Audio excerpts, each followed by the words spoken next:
On का से अपना कैलकुलेटर शुरू हो जाएगा। कैलसी दिखने में बहुत बड़ा लगता है, बट डोंट वरी, हमें इसमें सारे फंक्शन यूज नहीं करने हैं। गिने चुने 7-8 फंक्शन आपको सीखने हैं, वही आपको थ्रू आउट द करिकुलम काम आएंगे, नथिंग मोर देन दैट। उससे ज्यादा आपको कुछ फंक्शंस यूज करने नहीं है। इसमें सबसे इंपॉर्टेंट फंक्शन जो है वो कंपाउंडिंग का है, CMPD फंक्शन करके, जो आपको सेकंड बटन दिखता होगा थर्ड रो में, टॉप से जो थर्ड रो है उसका सेकंड बटन जो है CMPD, वो सबसे इंपॉर्टेंट फंक्शन है इस पूरे कैलसी का, बिकॉज ये आपको हर लेवल में आएगा। जब आप लेवल 3 दोगे वहां पे भी ये आपका सबसे वाइटल रोल प्ले करेगा, लेवल 2 में भी रिटायरमेंट में, और लेवल 1 में भी जो इन्वेस्टमेंट प्लानिंग अभी हम सीख रहे हैं उसमें, इसमें तो आएगा ही आएगा। इतना ही नहीं, लेवल 4 में भी जब आप केस स्टडी बेस्ड क्वेश्चंस करोगे वहां पर भी आपको कैलकुलेटर का उतना ही यूज आएगा, इस CMPD फंक्शन का उतना यूज आएगा। इसके अलावा और भी फंक्शन है, कैश फंक्शन है, अमोर्टाइजेशन है, फिर व्हाट यू से स्टैंडर्ड डिविएशन है। ये सब हम सीखेंगे जैसे जैसे हम आगे जाएंगे, बट अभी हमारा जो इंटेंशन है वो बेसिक कैलकुलेशन फंक्शन सीखने का है, तो हम फिलहाल इसी पे ध्यान देंगे।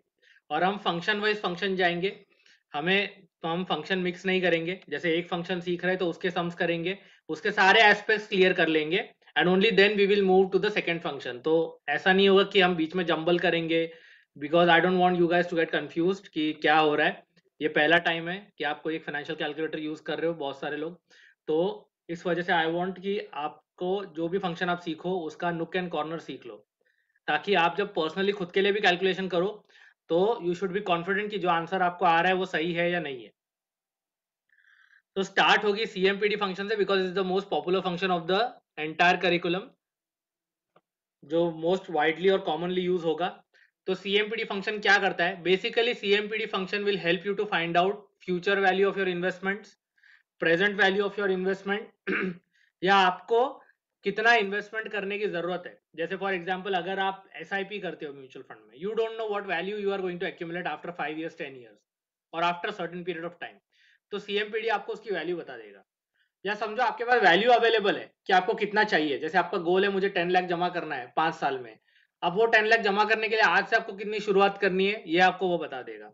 चाहे आपको लमसम में इन्वेस्ट करना हो या पीरियोडिकल पेमेंट करना हो, वो दोनों आपको वो कैलसी फंक्शन समझा देगा। ओके, नाउ इसके अलावा लोन के काम में भी आ जाता है कि अगर आपको लोन के कैलकुलेशन करने हो, जैसे आपको EMI फाइंड करना हो, आपका बैलेंस कितना आउटस्टैंडिंग है लोन के ऊपर वो फाइंड करना हो, तो ये भी आपको CMPD फंक्शन इजीली बता देगा।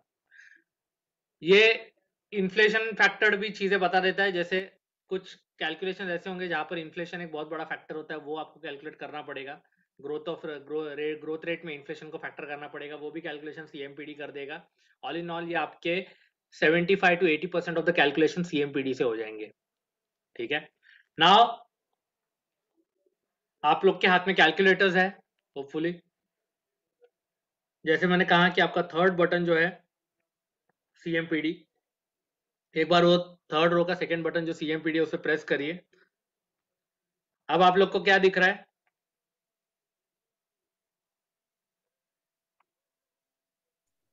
Set N and then I percentage. Right, तो सेट है। What does set mean? तो सेट का मतलब आप मेरे स्क्रीन पे भी देख सकते हो, मैंने इसका एक्सप्लेनेशन लिखा हुआ है, सो दैट जो मैं बोल रहा हूं और जो आप पढ़ रहे हो it coincides with each other. तो सेट मतलब होता है, सेट में लिखा है बिगिन या and. Now what does begin और एंड मीन? बेसिकली बिगिन और एंड ये बताता है कि आप इन्वेस्टमेंट जब कर रहे हो उस हिसाब से आपको सेट चूज करना है। सो लेट्स से जैसे आप बैंक में जाके RD शुरू करते हो, नाउ लेट्स से आज आप चले जाते हो, आप RD शुरू करते हो। अब आपने 13 तारीख को RD कर ली, आपकी RD 1 साल की है, मैच्योर होगी 12 फेब को। तो जब आप पहला कंट्रीब्यूशन करोगे तब आप वो कब करोगे? आज करोगे या 1 महीने बाद करोगे?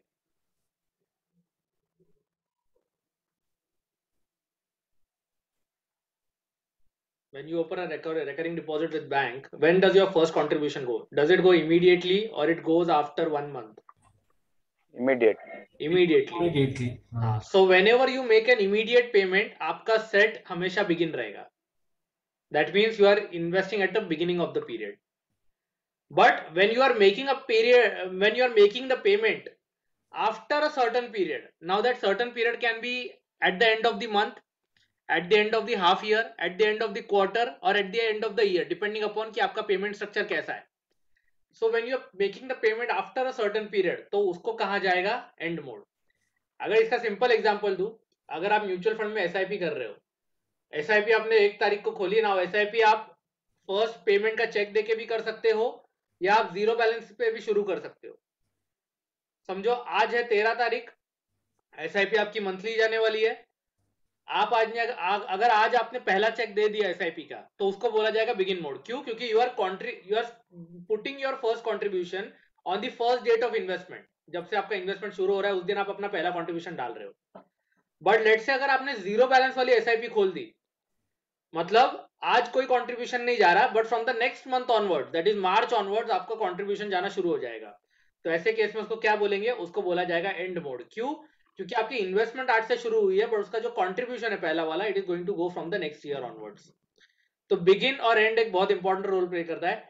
ज्यादातर आपको बिगिन मोड ही आएगा, बट एंड मोड आपको कहां पर आएगा मैं बताता हूं। लोन के केस में आपको एंड मोड आएगा। उसका रीजन क्या है वो मैं आपको बाद में बताऊंगा, after explaining you all the functions. Now set में सिलेक्ट कैसे करना है बिगिन या एंड। तो आपको जो बीच में बटन दिख रहा है, down arrow, up arrow, left arrow, right arrow वाला, उससे आप अपने कर्सर को स्क्रॉल कर सकते हो। आप उसको नीचे लेके आ सकते हो, ऊपर लेके जा सकते हो। अब आपको जिस भी सेक्शन में चेंज करना है, अगर आपको सेट में चेंज करना है तो उसको सेट पर लेके जाइए, और नीचे जो बटन है एकदम लास्ट वाला EXE वाला, आपको दिख रहा होगा अपने कंप्यूटर इस पे कैलकुलेटर पे, EXE वाला जो बटन है उसको बोला जाता है एग्जीक्यूट। आप जिसमें भी चेंज करना चाहते हो उस पे अपना कर्सर रख दो और EXE पे क्लिक करो, तो वो उसके अंदर चला जाएगा। हो रहा है?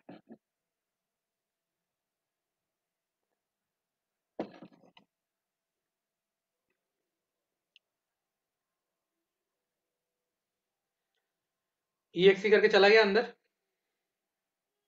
अब आपको वहां पे क्या दिख रहा है अंदर, सेट के अंदर?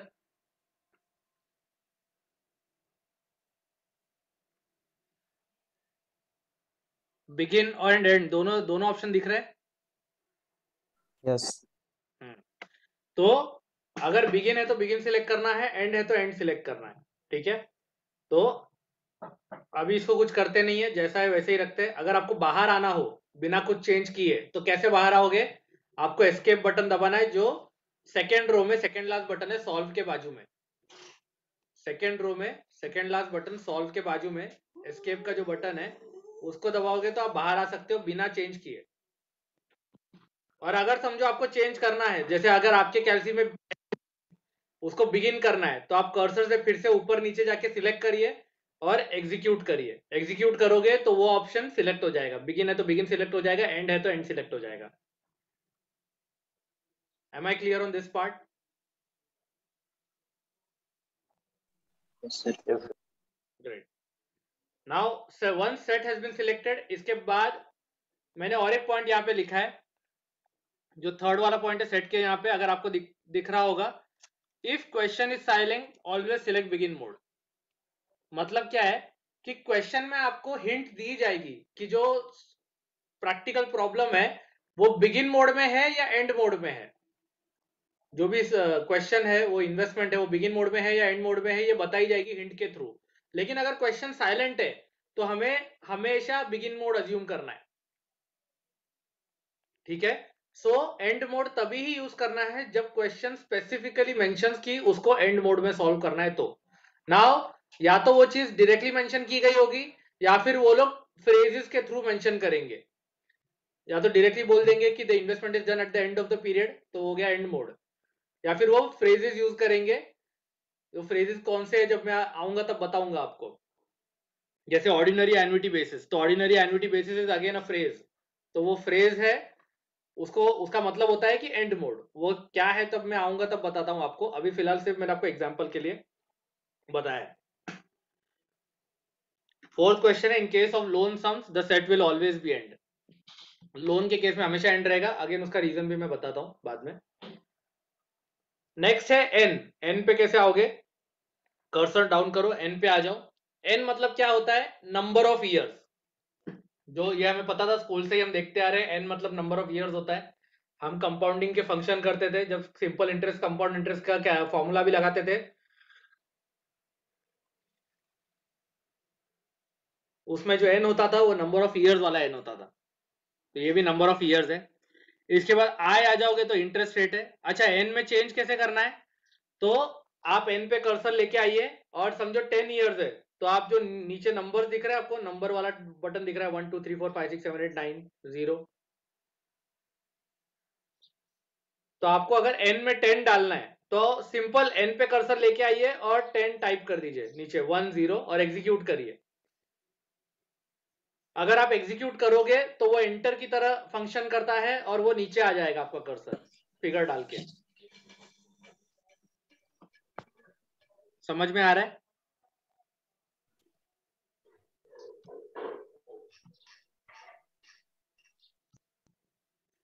तो एन का चेंज समझ में आ गया आपको कैसे करना है? Yes, sir. ठीक है। नाउ उसके बाद है I. I is nothing but the rate of interest. ये भी कॉमन है, हमें पता है कि आई क्या होता है। आई अपना रेट ऑफ इंटरेस्ट है, तो आपको आई में अपना रेट डालना है, जो भी रेट ऑफ इंटरेस्ट होगा आपके क्वेश्चन के हिसाब से वो रेट डालना है। इसके बाद अगर आप और नीचे आते हो तो आपको नीचे पीवी करके एक दिखता होगा, तो सीएमपीडी फंक्शन के अंदर पीवी करके जो है, पीवी का फुल फॉर्म है प्रेजेंट वैल्यू। राहुल जी आप अभी ज्वाइन हुए हो तो कैल्सी में सीएमपीडी फंक्शन है थर्ड रो में सेकंड बटन, तो उसकी वो फंक्शन हम डिस्कस कर रहे हैं। तो पीवी है present value. Now present value मतलब क्या, जब भी आप कोई लमसम इन्वेस्टमेंट करोगे या वन टाइम इन्वेस्टमेंट करोगे तो वो प्रेजेंट वैल्यू में आएगा। जैसे आप बैंक में एफडी करने जाते हो तो आप वहां पे वन टाइम इन्वेस्टमेंट करते हो, वहां आपकी इन्वेस्टमेंट बार बार नहीं होती। अगर आपको दूसरी एफडी, अगर आपको वापस से एफडी करनी है तो आपको दूसरी एफडी क्रिएट करनी पड़ेगी, उस एफडी में वो अमाउंट ऐड नहीं होता।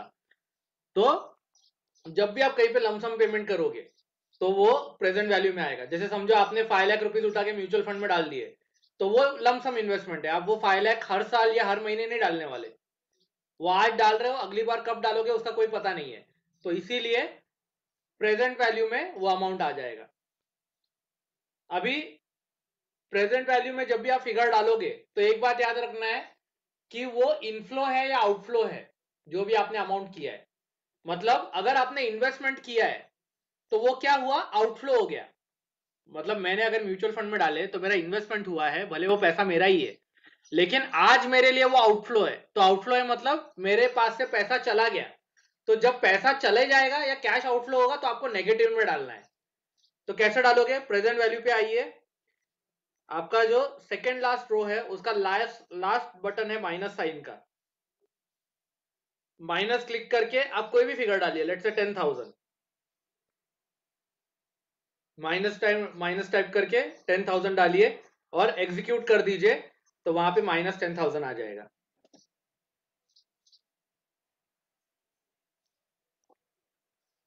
ठीक है, तो माइनस और प्लस साइन का आपको खास ध्यान रखना है क्योंकि इससे आंसर चेंज हो सकता है, इसीलिए। तो अगर कैश आउटफ्लो हो रहा है तो माइनस में डालना है, और कैश इनफ्लो हो रहा है तो उसको प्लस में डालना है। उसके बाद है नेक्स्ट, नीचे आओगे तो पीएमटी। पीएमटी मतलब क्या है, it is number of payments in a year. Sorry, PMT मतलब है पेमेंट्स। मतलब जब भी आप कोई रेकरिंग पेमेंट इन्वेस्टमेंट कर रहे हो, जैसे बैंक में आरडी करते हो, तो वो रेकरिंग है, मतलब वो हर महीने जाने वाली है।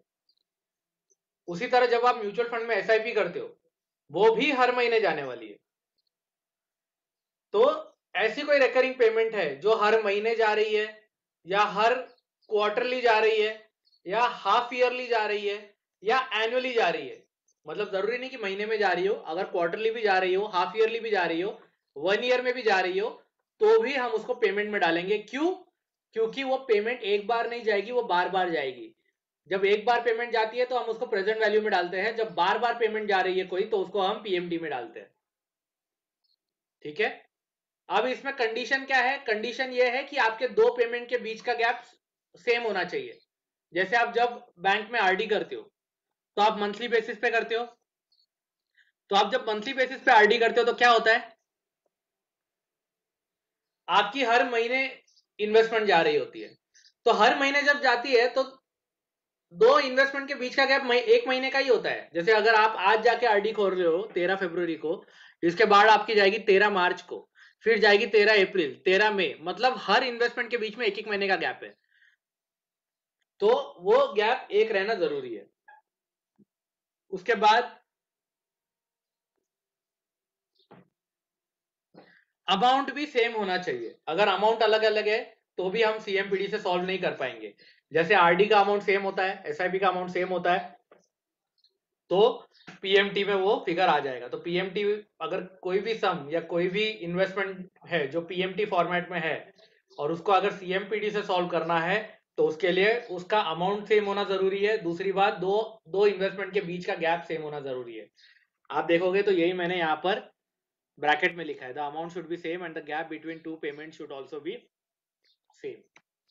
अगेन पीएमटी में भी जब आप फिगर डालोगे इसका कंडीशन यही है कि आपको अगर आउटफ्लो है तो नेगेटिव में डालना है, इनफ्लो है तो पॉजिटिव में डालना है। इसके बाद नीचे आ जाओगे कर्सर से, तो फ्यूचर वैल्यू एफवी दिख रहा है। एफवी का मतलब है फ्यूचर वैल्यू, मतलब अगर आज आपको इन्वेस्टमेंट कर रहे हो, इसकी अगर आपको फ्यूचर वैल्यू पता करनी हो कि आज से 5 साल 10 साल 15 साल बाद इसकी वैल्यू क्या होगी, तो आप फ्यूचर वैल्यू पे पता कर सकते हो।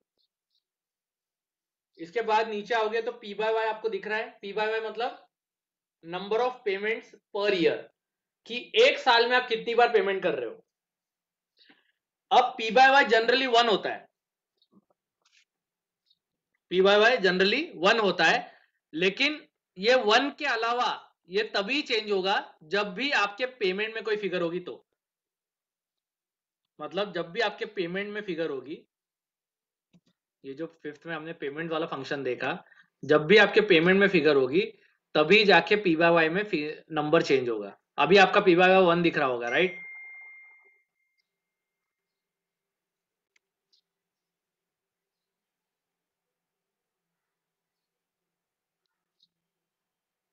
अभी 1 दिख रहा है, लेकिन जब भी पेमेंट में कुछ आएगा तब वो आपको चेंज करना पड़ेगा। वो चेंज कैसे होता है? वेल दैट डिपेंड्स कि आपकी पेमेंट किस तरह है। अब जैसे फॉर एग्जांपल अगर आप बैंक में आरडी खोल रहे हो, आरडी एवरी मंथ की है, तो साल में कितनी बार पेमेंट जाएगी वो आरडी की? 12 टाइम्स। तो पी बाय वाई में आपको 12 डालना है। अगर समझो कोई आप इन्वेस्टमेंट कर रहे हो जो क्वार्टरली है, तो वो इन्वेस्टमेंट साल में कितनी बार होगी? 4 times. 4 टाइम्स। तो आपको पी बाय वाई में 4 डालना है। नाउ इररिस्पेक्टिव ऑफ कि आपका इन्वेस्टमेंट कितना साल तक है, यहाँ पे ये नहीं देखना है कि कितने साल तक इन्वेस्टमेंट है तो मैं मल्टीप्लाई बाय 4 करूं, वो नहीं करना है। आपको सिर्फ एक साल में कितनी बार जाएगी वो डालना है, चाहे आपकी इन्वेस्टमेंट 1 साल की हो, 5 साल की हो या 10 साल की हो। लेकिन अगर वो मंथली जा रही है तो यहाँ पे 12 आएगा, क्वार्टरली जा रही है तो 4 आएगा, हाफ ईयरली या सेमी एनुअली है तो यहाँ पे 2 आएगा। इसीलिए इसका अगर आप मैंने फुल फॉर्म देखोगे तो क्या लिखा है? नंबर ऑफ पेमेंट्स पर ईयर। पर ईयर मतलब एक साल में कितनी बार। At the same time C by Y जो नेक्स्ट है, it is called as number of compounding per year, मतलब साल में कितनी बार कंपाउंडिंग हो रही है। आपने कभी ऐसा सुना है कि कुछ इन्वेस्टमेंट प्रोडक्ट ऐसे होते हैं जहां पर मंथली कंपाउंडिंग होती है, क्वार्टरली कंपाउंडिंग होती है? तो उस केस में क्या होता है? उस केस में जितनी बार कंपाउंडिंग होगी उतने बार आपको यहाँ पर डालना है।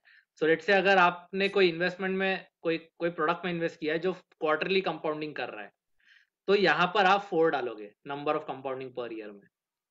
अगर 12 मंथली कंपाउंडिंग है तो 12 डालोगे, हाफ ईयरली है तो ये डालोगे। ठीक है।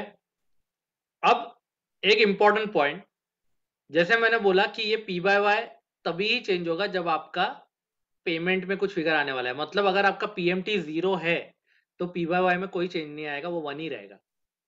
अगर पीएमटी में कुछ आएगा तो ही ये पी बाय वाई चेंज होने का चांस है। अगर समझो आप पेमेंट आपकी एनुअल बेसिस पे है, मतलब साल में एक ही बार होने वाली है, जब एक ही बार होने वाली है तो यहाँ पर भी पी बाय वाई 1 ही होगा। So you have to be very cautious कि आप पी बाय वाई क्या होगा, ये आपके पेमेंट पे डिपेंड करता है कि आपका पेमेंट किस तरह है। अगर मंथली है तो पी बाय वाई 12 होगा, क्वार्टरली है तो 4 होगा, हाफ ईयरली है तो 2 होगा, एनुअली है तो 1 होगा। ठीक है। अब एक सेकेंड इंपॉर्टेंट पॉइंट ये है कि पी बाय वाई जब भी आप जो भी आपका पी बाय वाई होगा ना, मतलब लेट्स से अगर आपका पी बाय वाई 12 है तो वो पी बाय वाई आपको यहाँ नंबर ऑफ ईयर्स में मल्टीप्लाई कर देना है।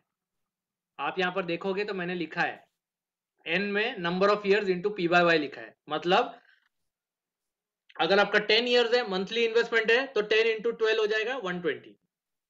अगर आपका 5 ईयर्स है, क्वार्टरली इन्वेस्टमेंट है, तो 5 इंटू 4 हो जाएगा 20।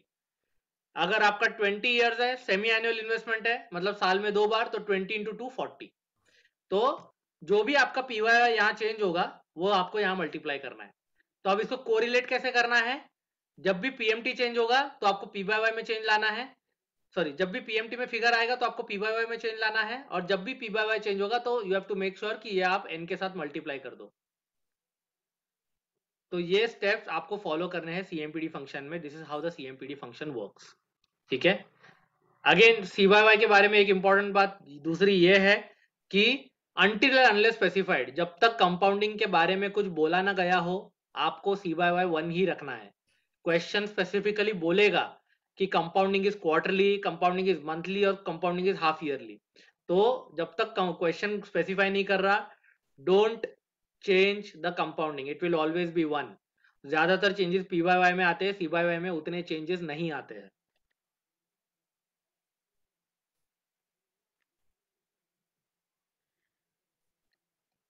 नाउ ये समझ गया सीएमपीडी फंक्शन का? इसमें किसी को कुछ डाउट है?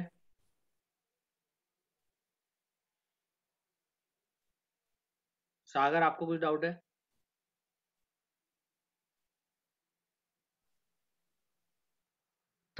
No sir. चलो ठीक है, ग्रेट। राहुल जी, आपको भी आता ही होगा ये तो।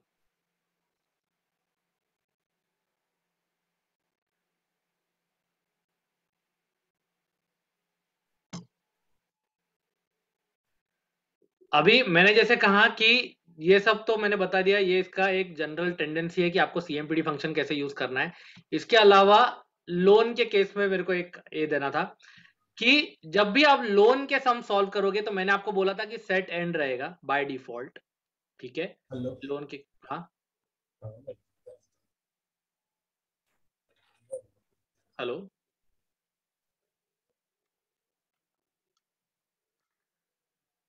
ठीक है। लोन के केस में एक आपको ध्यान में रखना है कि सेट एंड रहेगा। इसके अलावा लोन के केस में और एक चीज क्या कॉमन है कि आपका P by Y C by Y 12 रहेगा। क्या चीज है? P by Y C by Y आपका 12 रहेगा लोन के चक्कर में।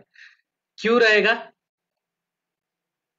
कोई अभी थोड़ा सा आइडिया दे सकता है अगर उनको सीएमपीडी फंक्शन समझाओ तो?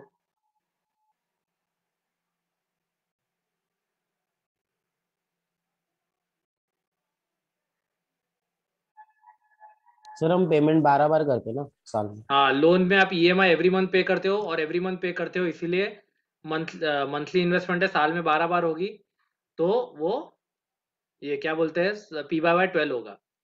और कंपाउंडिंग,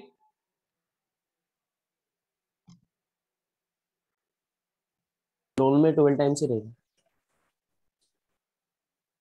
लोन में क्या, सॉरी क्या बोला आपने? मतलब 12 बार ही होगा ना, बट 12 ही रहता है ना लोन। नहीं वो तो ठीक है, एक बार ही होगा।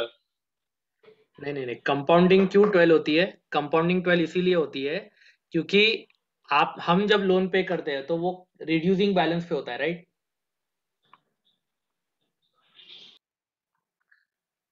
जैसे रुको, मैं आपको एक एग्जांपल के साथ समझाता हूँ, एक लोन स्केड्यूल से मैं आपको समझाता हूँ, it will be easier for you to understand.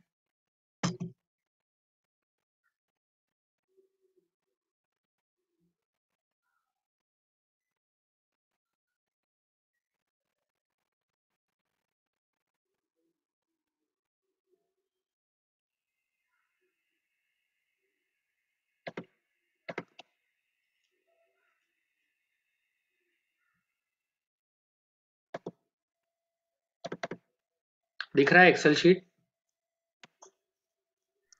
Yes sir. Great. देखो, ये एक अमाउंट है 6,30,000 का लोन है, 13,231 रुपए इसकी ईएमआई है। अब इतना तो सबको पता है कि जो भी ईएमआई हम पे करते हैं उसके अंदर प्रिंसिपल कंपोनेंट भी होता है और इंटरेस्ट कंपोनेंट भी होता है, इसमें तो आई होप किसी को भी डाउट नहीं होगा। Now with every payment of EMI, आप ये भी जानते हो कि उसमें जो प्रिंसिपल आप पे करते हो इससे आपका आउटस्टैंडिंग लोन कम हो जाता है।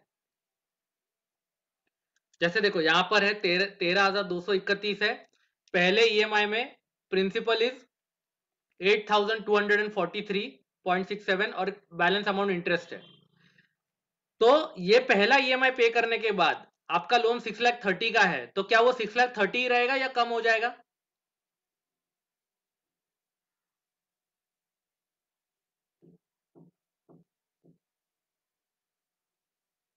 कम होगा। कम हो जाएगा। तो जब पहला ईएमआई कर दिया तो आपका इंटरेस्ट कम हो गया। अब जब ईएमआई कैलकुलेट किया था ना, उस वक्त जो इंटरेस्ट कैलकुलेट किया था वो 6,30,000 पे किया था। लेकिन अब जो कैलकुलेट होगा ना सेकेंड ईएमआई पे इंटरेस्ट, वो 6,30,000 पे नहीं होगा, वो 6,21,000 पे होगा। क्यों? क्योंकि 6,30,000 में से 8,200 तो आप पहले ईएमआई में पे कर चुके हो, तो उसके ऊपर वापस डबल इंटरेस्ट क्यों आए? I hope you are understanding. तो आपको जो सेकेंड मंथ पे इंटरेस्ट आता है ना, वो 6,21,000 पे आता है। और यही रीजन है, आप देखोगे कि with every payment of EMI, जैसे जैसे आपकी ईएमआई आगे आगे जाती है, आपका जो इंटरेस्ट पोर्शन है ईएमआई के अंदर कम होते जाता है। देखो पहले ईएमआई में इंटरेस्ट ज्यादा था, उसके बाद फिर थोड़ा कम हुआ, फिर और कम हुआ, और कम हुआ, और कम हुआ, और कम हुआ। क्यों? क्योंकि आपका प्रिंसिपल कम हो रहा है। जब प्रिंसिपल कम हो रहा है तो उसके ऊपर जो इंटरेस्ट कैलकुलेट होगा वो भी कम ही होगा ना।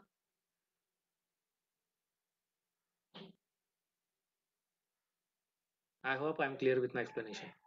Yes, sir. Great. Yes, sir. So this is the reason why इसका C/12 होता है। तो जब अब समझो ये जैन मंथ है, तो जैन मंथ में मैंने अपनी फर्स्ट ईएमआई पे कर दी, तो मेरा प्रिंसिपल 8,200 पे हो गया ईएमआई में, मेरा बैलेंस बचा 621। तो जब मैं फेब में पे करूंगा ना, फेब का मेरा ईएमआई, तो मेरा इंटरेस्ट 6,30,000 पे कैलकुलेट नहीं होगा, मेरा 6,21,000 पे कैलकुलेट होगा। मतलब एवरी मंथ मेरा जो रिवाइज बैलेंस होगा after the payment of previous EMI, मेरा इंटरेस्ट उसके ऊपर कैलकुलेट होगा। और इसी वजह से, क्योंकि इंटरेस्ट एवरी मंथ कैलकुलेट होता है, C/Y आपका लोन के केस में 12 होता है। P/Y is 12 because you have monthly EMIs, monthly EMI है तो साल में 12 बार जाएगी, इसलिए P/Y 12 है। C/Y 12 इसीलिए है because interest is calculated on outstanding balance every month, because outstanding balance keeps on changing after the payment of each EMI, and hence उसको फैक्टर करने के लिए हम मंथली कंपाउंडिंग करते हैं। अगर मंथली कंपाउंडिंग नहीं करेंगे तो ये बोरोवर्स के साथ अनफेयर हो जाएगा, क्योंकि वो जो प्रिंसिपल पे कर चुके हैं उसके ऊपर भी वो इंटरेस्ट भर रहे हैं, ऐसा हो जाएगा। इसीलिए interest has to be calculated every month. तो ये हुआ रीजन कि P/Y C/12 क्यों होता है। अब सेट एंड क्यों होता है? सेट एंड इसीलिए होता है कि जब भी आप ईएमआई पे करते हो, समझे आपने जैन में ये लोन लिया है, जैन में आपने लोन लिया 6,30,000 का, आपका पहला ईएमआई कब जाएगा? End of the end of the Jan, ठीक है, Yeah, एंड ऑफ द, हाँ, या तो first week of Feb, Feb, correct. हाँ. ठीक है। तो फर्स्ट वीक ऑफ फेब में जाएगा आपका फर्स्ट ईएमआई। अब मुझे बताओ, वो जो ईएमआई आप पे कर रहे हो फर्स्ट वीक ऑफ फेब में, वो कौन से मंथ की है? वो जैन मंथ की है या फेब मंथ की है? From Jan month only, no? Exactly वो जैन मंथ की है, क्योंकि उसमें जो इंटरेस्ट लगा हुआ है ना, वो जैन मंथ का लगा हुआ है। पर आप जो पे कर रहे हो वो जैन के एंड में कर रहे हो, फेब फर्स्ट वीक में कर रहे हो, इसीलिए उसका एंड मोड होता है। मैंने आपको बिगिन और एंड का मतलब समझाते हुए क्या कहा था कि जब भी आप इमीडिएट पेमेंट करते हो उसको बिगिन मोड बोला जाता है, जब भी आप एक सर्टेन पीरियड ऑफ टाइम के बाद पे करते हो उसको एंड मोड बोला जाता है। So let's say if your loan was sanctioned and disbursed on first week of Jan, आपकी ईएमआई शुरू होगी फेब से। तो जब आप फेब से ईएमआई पे करोगे ना, वो फेब वाली जो ईएमआई है उसके अंदर जो इंटरेस्ट है ना, वो आपका फेब का इंटरेस्ट नहीं है, वो आपके जैन मंथ का इंटरेस्ट है। वो आप जैन के एंड में या फेब फर्स्ट वीक में पे कर रहे हो। इसलिए क्योंकि वो इन्वेस्टमेंट आप नेक्स्ट मंथ में पे कर रहे हो या मंथ के एंड में पे कर रहे हो, इसीलिए उसको सेट एंड लिया जाता है। और इसीलिए मैंने आपको कहा, जब भी आप लोन के सम सॉल्व करोगे, by default you have to consider set as end. I hope the explanation is clear. Yes, sir. Yes, sir. ठीक है। तो लोन के केस में आज के बाद बाय डिफॉल्ट आंख बंद करके ये बात याद रखनी है कि लोन का सम देखा नहीं देखा, सीधा set and P/Y C/12, no questions asked.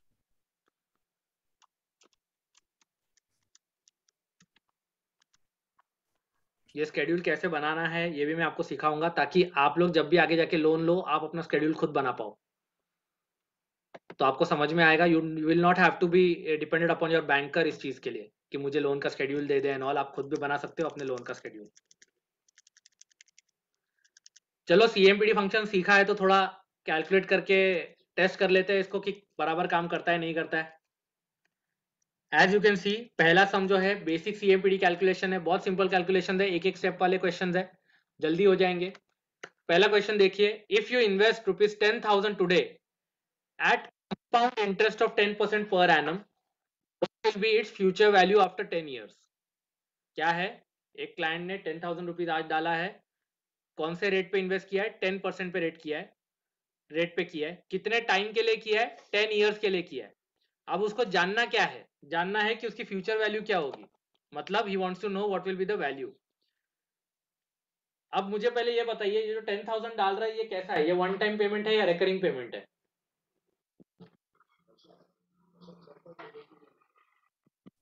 One time करना टाइम एग्जैक्टली, ये वन टाइम पेमेंट है। तो ये आपका प्रेजेंट वैल्यू में आएगा या PMT में आएगा? प्रेजेंट वैल्यू प्रेजेंट वैल्यू में आएगा। So let's start using the function. आप CMPD में आए हो, पहला है बिगिन मोड, बराबर। आपका बिगिन मोड सिलेक्टेड है तो ठीक है, नहीं है तो आप सिलेक्ट करिए। अब इसने देखो बिगिन मोड का हिंट दे दिया है, उसने क्या लिखा है, if you invest ₹10,000 today, today मतलब इमीडिएटली, तो जब इमीडिएटली है मतलब begin mode. Once you have selected the mode, आपको कर्सर से नीचे आना है, n मतलब नंबर ऑफ ईयर्स, यहां पर उन्होंने बोला है कि 10 साल के लिए करना है तो 10 आएगा, आप 10 टाइप करिए और नीचे आ जाइए। जब भी आपको कुछ चेंज करना होगा, चेंज नंबर डालने के बाद एग्जीक्यूट करिए, ऑटोमेटिकली नीचे आ जाएगा। आई में आएगा रेट ऑफ इंटरेस्ट, आपका रेट ऑफ इंटरेस्ट कितना है, 10%, अगेन 10 टाइप करिए आई के अंदर, आपको परसेंटेज सिंबल डालने की जरूरत नहीं है, 10 डालोगे वो उसको परसेंटेज ही पकड़ेगा। नाउ एट प्रेजेंट वैल्यू, जैसे आप लोगों ने खुद कहा कि ये वन टाइम इन्वेस्टमेंट है, one time investment present value में आती है, तो हम प्रेजेंट वैल्यू में इसको डालेंगे। नाउ इसको कैसे डालेंगे, first we have to decide whether it is an inflow और outflow. Outflow exactly, so outflow है तो -10,000 डालना है, माइनस साइन आपका सेकेंड लास्ट रो में लास्ट बटन है कैल्सी में, फिगर डाल दीजिए 10,000 10000, एग्जीक्यूट कर देंगे, PMT पे आ जाएगा। Now is there any recurring payment over here? No recurring payments, तो आपका PMT 0 रहेगा। अगर 0 है तो ठीक है, अगर नहीं है तो 0 करके उसको एग्जीक्यूट कर दीजिए। फ्यूचर वैल्यू हमें फाइंड करना है, लेकिन उससे पहले हमें P/Y C/Y चेक करना है कि वो क्या है। अब PMT 0 है तो P/Y चेंज होगा क्या? नहीं, मैंने आपको क्या बोला था कि हाँ, मैंने क्या वही कहा था कि PMT में जब भी कुछ फिगर आएगा तभी आपको P/Y चेक करना है, अदरवाइज वो 1 ही रहेगा। तो P/Y विल बी 1, अगर 1 है तो आगे बढ़िए, अगर 1 नहीं है तो फिर टाइप करके एग्जीक्यूट कर दीजिए। अगेन C/Y कंपाउंडिंग के बारे में इन्होंने कुछ नहीं बोला है, they have just mention compound interest of 10% per annum, तो हम इसको एनुअल कंपाउंडिंग ही पकड़ेंगे और इसको हम C/Y 1 करके टाइप कर देंगे। तो C/Y अगर आपका 1 ही है तो लीव इट, अगर नहीं है तो टाइप करके एग्जीक्यूट करिए। Now everything has been put, the data has been put by us. अब आप इसको कैसे सॉल्व करोगे, फ्यूचर वैल्यू पे आइए, आपको ढूंढना है फ्यूचर वैल्यू, तो फ्यूचर वैल्यू पे अपना कर्सर लेकर आइए और आपको सेकेंड रो में लास्ट बटन सॉल्व वाला दिख रहा होगा, तो सॉल्व पे क्लिक कर दीजिए।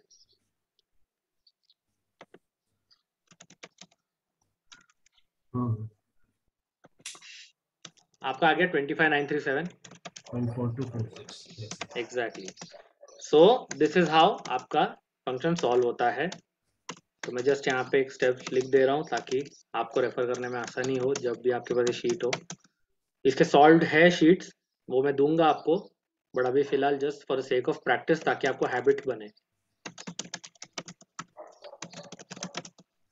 25,937 आपका जो आंसर आया, जो भी पॉइंट करके, P/Y आपका 1 है यहाँ पर, C/Y आपका 1 है। So this is how you have to approach the question. आपको एक एक डेटा को क्वेश्चन करना है खुद को, ताकि आपको समझे कि मैं जो डेटा डाल रहा हूँ या डाल रही हूँ वेदर इट इज राइट और रॉन्ग। नाउ नेक्स्ट वाला क्वेश्चन सिमिलर है, सेम चीज फाइंड करनी है। What is the future value of 80,000 in the next 12 years at a compounding of 11%? मतलब उनको फ्यूचर वैल्यू जाननी है 80,000 की, 80,000 रुपीज वो इन्वेस्ट कर रहे हैं, ये आज की वैल्यू है। और इन्वेस्ट कौन से मोड में कर रहे हैं, सेट कौन सा रहेगा, बिगिन या एंड? बिगिन रहेगा, क्योंकि उन्होंने ये नहीं बोला है कि 80,000 कब जा रहा है, बस 80,000 जा रहा है। हाँ, और एक इंपॉर्टेंट बात कि जब भी आपका सेट बिगिन हो या एंड हो, इससे आपके प्रेजेंट वैल्यू पे कोई फर्क नहीं पड़ता, आपका आंसर सेम ही आएगा। उसका इंपैक्ट तब आता है, आपका आंसर तब चेंज होगा जब पीएमटी में कोई फिगर हो। जैसे एक एग्जांपल देता हूं, आपके कैलसी में अभी भी पहले वाले फंक्शन के चीजें हैं, पहले वाले सम का डेटा है उसमें। Yes sir. तो सेट में एक बार जाके एंड करिए और फिर से फ्यूचर वैल्यू सॉल्व करिए।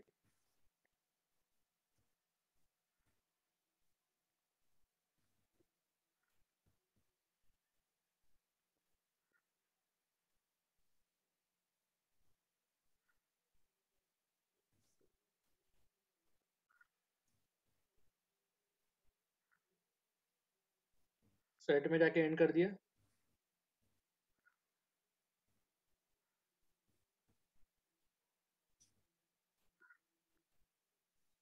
तो सेट में जाके एंड करना है ना अभी पहले। राइट, सेट में जाके एंड सिलेक्ट करिए, उसके बाद फिर फ्यूचर वैल्यू को सॉल्व करिए।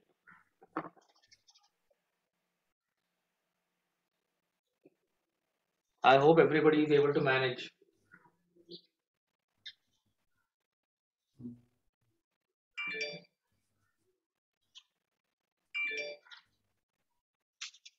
क्या है आंसर?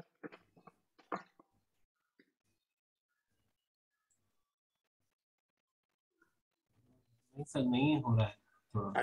ओके, आपका पिछले वाले सम का ही डेटा है ना उसके अंदर? हाँ हाँ सर। ठीक है, तो सेट में जाके एंड कर लिया। सेट में जाके हाँ सर एंड किया। एंड करके आप बाहर आ गए। सर वो अभी भी वही दिखा रहा है। बिगिन या एंड दिखा रहा है। हाँ तो एंड पे आके नीचे एग्जीक्यूट वाला बटन है ना, लास्ट वाला EXE। सर, वो किया करके उसके बाद अभी एंड सिलेक्ट किया ना, हाँ एंड के बाद भी फिर वही डेटा दिखा रहा है पहले वाले। हाँ, पहले वाले ही दिखाने दीजिए। N10 है, I10 है, प्रेजेंट वैल्यू -10,000 है, बराबर। हाँ हाँ हाँ हाँ। और मैं बोल रहा हूँ कि आके फ्यूचर वैल्यू सॉल्व करिए आप, 25 जो 937 आया था ना, उसी पे वापस सॉल्व करिए। ओके।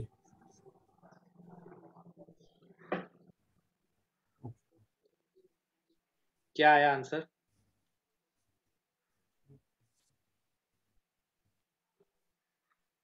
इसका 10%।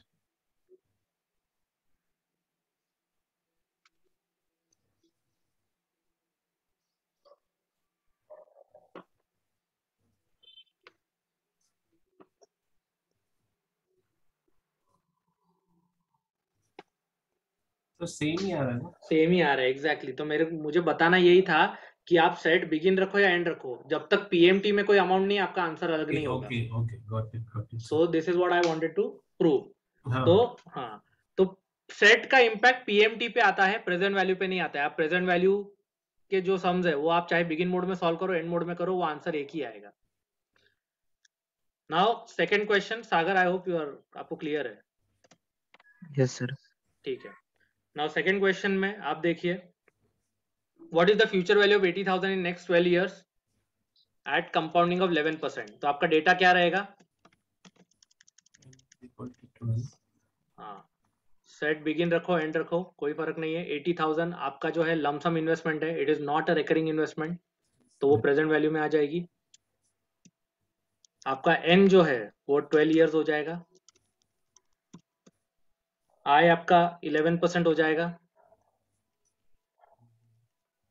माइनस 80,000। हाँ, PV will be -80,000। PMT 0। PMT will be 0, right. CY1 CY1। P/Y1 C/Y1। Okay, great. Solve. 2,79,876.0478। yes right, so the answer is same, हमें मिल रहा है। We are correlating with the answer and the answer is similar to what the option are given. So इतना clear हो गया कि हमें कैसे सॉल्व करना है। नाउ नेक्स्ट क्वेश्चन, थर्ड वाला, what is the present value of ₹10,000 receivable after 6 years if the rate of discount is 10%। अब ये क्वेश्चन में मूव होने से पहले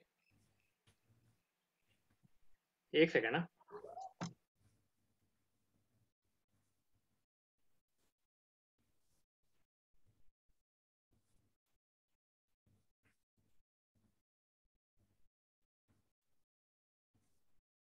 हाँ, तो what is the present value of 10,000 receivable after 6 years if the rate of discount is 10%?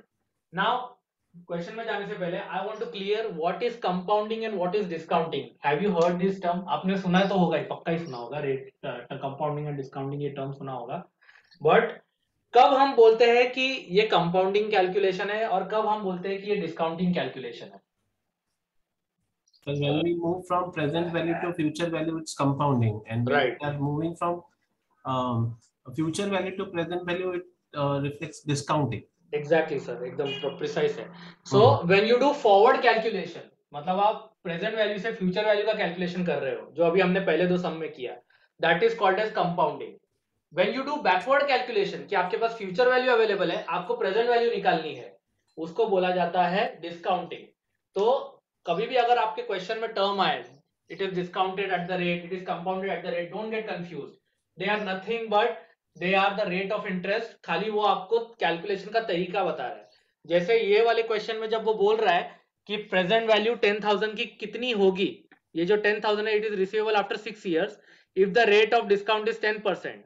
तो ये जो 10,000 दिया है ना, ये आपको फ्यूचर वैल्यू दी गई है, जो आपको 6 साल बाद मिलने वाली है।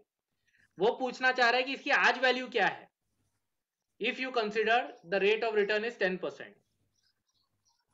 तो आपको प्रेजेंट वैल्यू निकालनी है। अब क्या करोगे, हम कैसे निकालेंगे?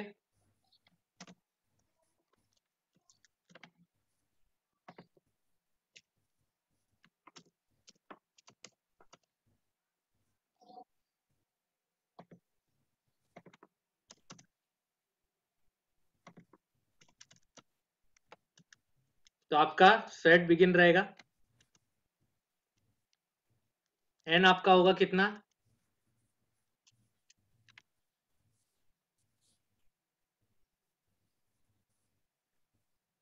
6 years।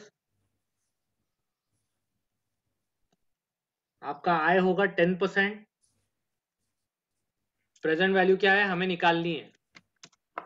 Is there any recurring payment in this? No. So it will be 0। Future value आपको दी गई है 10,000, इसको कैसे डालेंगे हम, पॉजिटिव में या नेगेटिव में? Positive in line. Exactly, because we are going to receive that amount after 6 That years. amount, yes. Right. It's an inflow. Right. So it's an inflow, तो 10,000 पॉजिटिव में आएगा। P by Y, C by Y will remain 1 only. P by Y इसीलिए 1 क्योंकि PMT में कोई amount नहीं है। C by Y इसीलिए 1 because they have not mentioned anything with regards to the compounding part.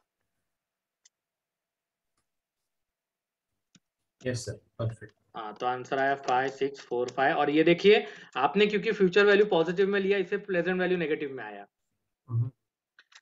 तो यही कैलकुलेशन ऑटोमेटिकली करता है कैलकुलेटर, तो आपको इसीलिए नेगेटिव पॉजिटिव का ध्यान में रखना है।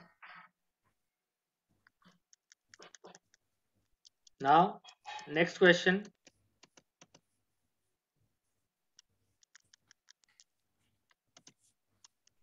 how many years will it take for a sum of rupees 10,000 to quadruple if the rate of return is 9% per annum?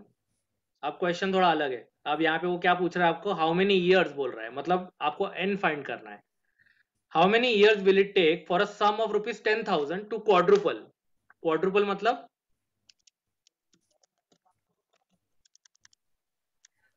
4 times. Exactly 4 times. तो 10,000 के अमाउंट को 4 गुना बढ़ने में कितना वक्त लगेगा अगर आपका रेट ऑफ इंटरेस्ट 9% है तो? अब यहाँ पे आपको n फाइंड करना है। They have given you the current and you have given you the future value. PVFV दोनों दिया हुआ है। PVFV दिया, right. Set will be begin, n जैसे आप लोग ने बोला कि फाइंड करना है। I is equal to 9. I will be 9%, right? Present value is minus 10,000. Right.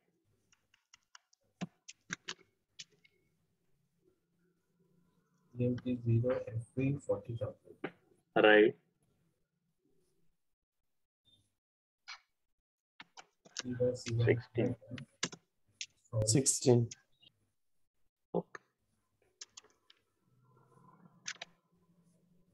16.08, 16 year लगेंगे, मतलब 9% पे इसको 16 ईयर लगेंगे। तो again this can be a handy thing for you. आप अपने इन्वेस्टमेंट का या डबलिंग रेट पता कर सकते हो कि कितने डबलिंग ट्रिपलिंग रेट जो भी आपको फाइंड करना हो with the help of this function, अगर आपको रेट ऑफ इंटरेस्ट पता हो तो। Bhairavi expects to receive 10,000 from a trust fund in dash years time. Bhairavi कोई लड़की है जिसको 10,000 रुपए मिलने वाले हैं after certain period of time. वो सर्टन पीरियड ऑफ टाइम क्या है वो हमें नहीं पता। If the current value of the fund is 6,663 and earns interest rate 7% per annum. अभी उस फंड की वैल्यू 6,663 है, 7% रेट ऑफ इंटरेस्ट है, तो जो 10,000 उसको मिलने वाला है ये कितने वक्त के बाद मिलेगा, शी वांट्स टू नो। तो ये भी आप पता कर सकते हो, अगेन एन ही फाइंड करना है इसमें। same.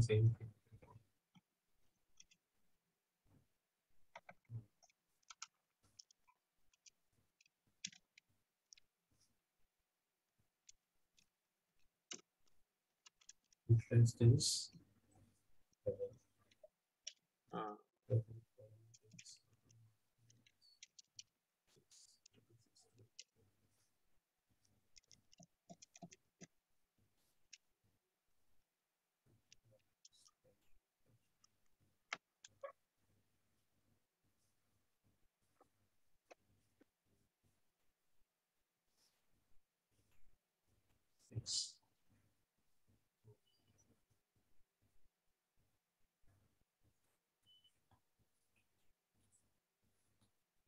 Yes. so you got 6 years as answer, सबको मिल गया। Yes, sir. Great great.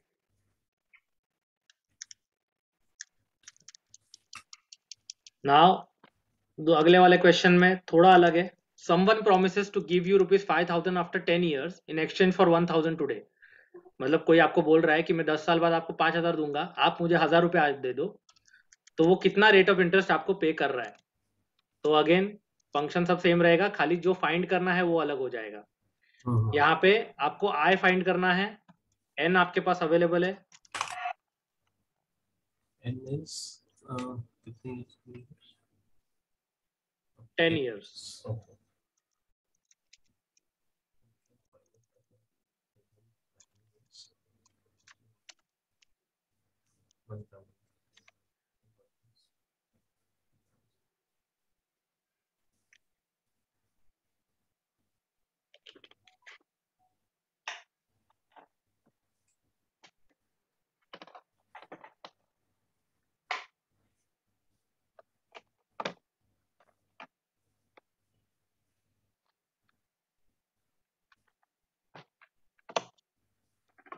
आगे आए 17, चलो ग्रेट।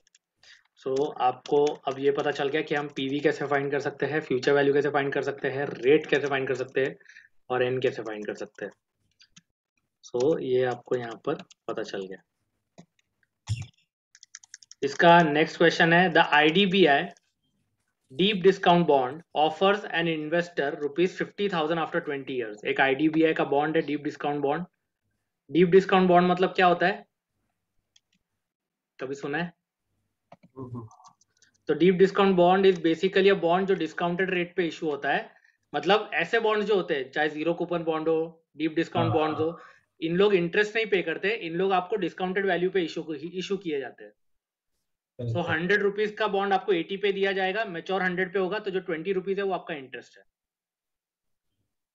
तो उसी तरह ये एक बॉन्ड है जो 50,000 देने वाला है आपको 20 साल के बाद, for an initial investment of 9,500। तो उसके लिए आपको कितना इन्वेस्ट करना है, आज 9,500 इन्वेस्ट करना है, तब जाके 20 साल बाद 50,000 मिलेंगे।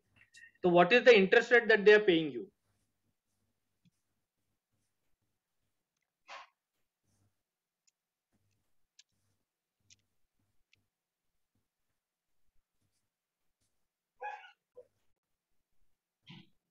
तो यहाँ पर भी इंटरेस्ट आप फाइंड कर सकते हो। You have the time period, you have the investment value, you also have the maturity value.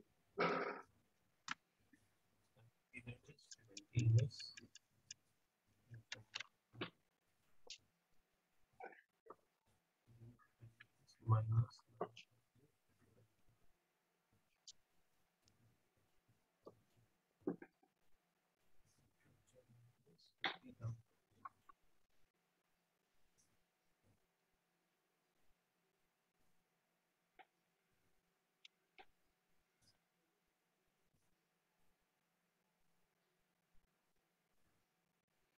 8.66 या 8.65. चलो ग्रेट, सबको आ गया 8.65%?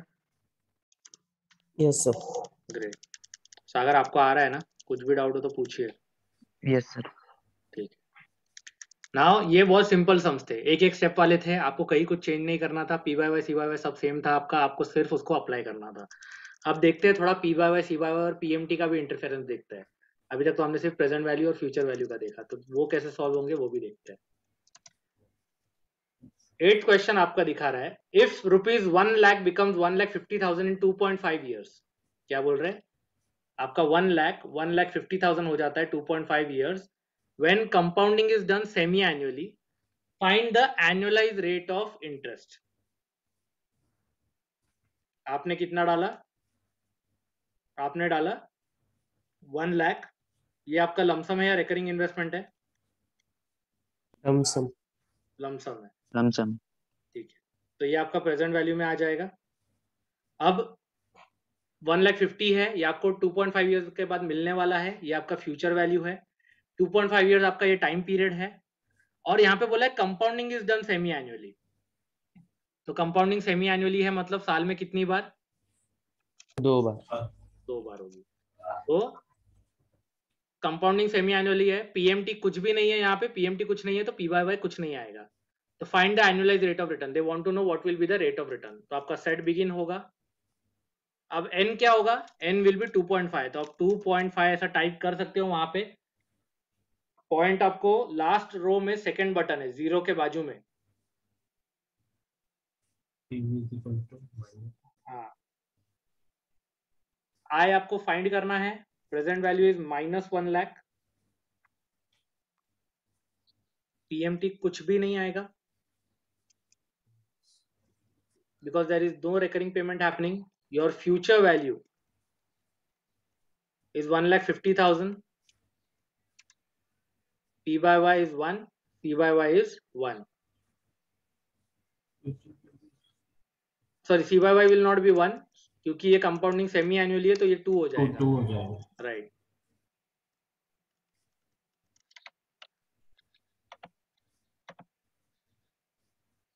यस राहुल जी, 2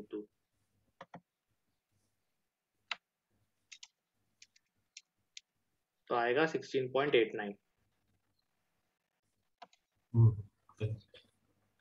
बराबर आ रहा है आप लोग को? Yes sir. Great. Now your client, अभी देखिए ये एक इम्पॉर्टेंट है, मैंने बोला था कि पी बाय वाई अगर चेंज हुआ तो आपको पी बाय वाई को एन में मल्टीप्लाई करना है। यहाँ पे सी बाय वाई चेंज हुआ है तो एन में कुछ मल्टीप्लाई करने की जरूरत नहीं है। N will only change provided P by Y में कुछ अमाउंट में चेंज हो तो। नेक्स्ट है, your client deposits 5 lakh on retirement in a bank. आपके क्लाइंट ने 5 लाख रुपए बैंक में डिपॉजिट किया है, विच page interest eight 10% per annum, again compounded semi annually. How much can be withdrawn every year for a period of 10 years. वो हर साल कितना withdraw कर सकता है 10 साल में। तो 10 ईयर्स के लिए उसने इन्वेस्ट किया है एट 10%, 5 लाख रुपए डिपॉजिट किया है। तो ये क्या है, आज की वैल्यू है या फ्यूचर की वैल्यू है? आज की है। आज की है।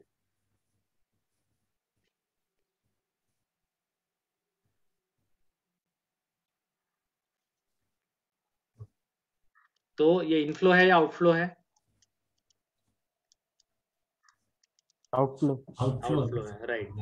सेट आपका बिगिन होगा, एन कितना होगा? 10 ईयर्स है तो 10 ईयर्स होगा।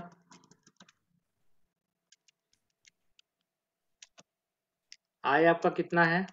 10% है। प्रेजेंट वैल्यू में आएगा 5 लाख, और ये आउटफ्लो है तो नेगेटिव में आप डालोगे जैसे आप लोगों ने कहा। अब यहाँ पर वो पूछ रहा है कि how much can be withdrawn every year, मतलब what does he want to know, value of PMT. PMT हो जाएगा। एग्जैक्टली, बिकॉज वो रिकरिंग इन विड्रॉल की बात कर रहा है, वो वन टाइम विड्रॉल की बात नहीं कर रहा, वो एवरी ईयर बोल रहा है। एवरी ईयर मतलब it is a recurring withdrawal. आपका पीएमटी फाइंड करना है हमें, फ्यूचर वैल्यू 0 है मतलब कुछ भी दिया नहीं है, that means after a certain point आपका इन्वेस्टमेंट खत्म हो जाएगा। After 10 years your investment will exhaust. P by Y रहेगा, सी बाय वाई क्या होगा?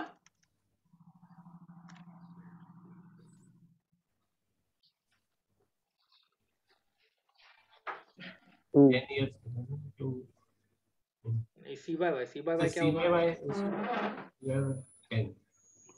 नहीं सर, सी बाय वाई 2 होगा ना, कंपाउंडिंग इज सेमी एनुअली. हाँ सर, वो 2 और P by Y की बात कर रहे हैं. P by Y will be 1 only. मैंने पी बाय वाई का जो फुल फॉर्म बोला वो क्या बोला? नंबर ऑफ पेमेंट्स पर ईयर. अच्छा, एक ही बार पेमेंट कर रहे हैं. Okay okay. साल में कितनी बार है, बस पूरे ड्यूरेशन का नहीं देखना है हमें इन्वेस्टमेंट का. सो पी बाय वाई 1 है. और पी बाय 1 क्यों है? क्योंकि जो विड्रॉल है वो एवरी ईयर है, मतलब साल में एक बार विड्रॉल है. अगर साल में मल्टीपल विड्रॉल होते लाइक 2 ट्वाइस 4 टाइम्स और 12, तो फिर पी बाय वाई भी वैसे चेंज होता. बट कोइंसिडेंटली क्योंकि विड्रॉल साल में एक बार है, इसलिए पी बाय वाई हमने 1 पकड़ा है. तो अब आप आके पीएमटी पे सॉल्व करिए.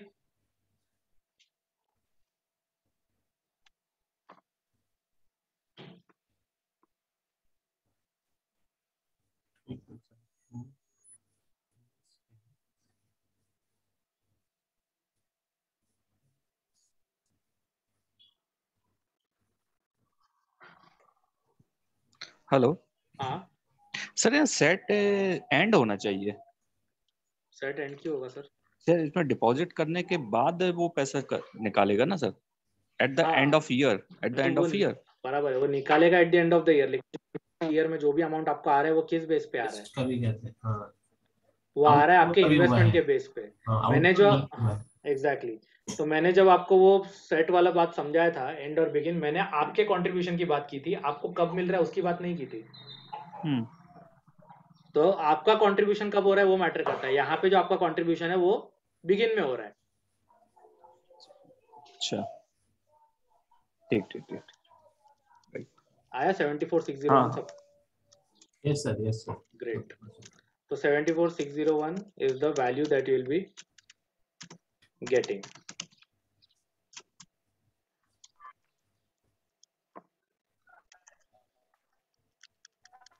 इसके बाद वाला जो सम है, it is a loan some.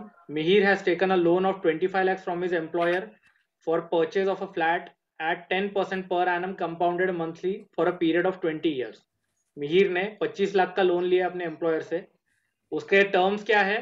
Rate of interest है 10%, कंपाउंडेड मंथली. अगर वो नहीं भी बोलता तो भी हम कंपाउंडिंग मंथली ही पकड़ते. लोन है. Exactly. And for a period of 20 years है. Compute the amount of equated monthly instalment. तो they want to know what will be the EMI amount. और लोन के केस में हमने डिस्कस किया है क्या रहेगा? And it will be end. Make sure you have changed it in your calculator. N will be 20.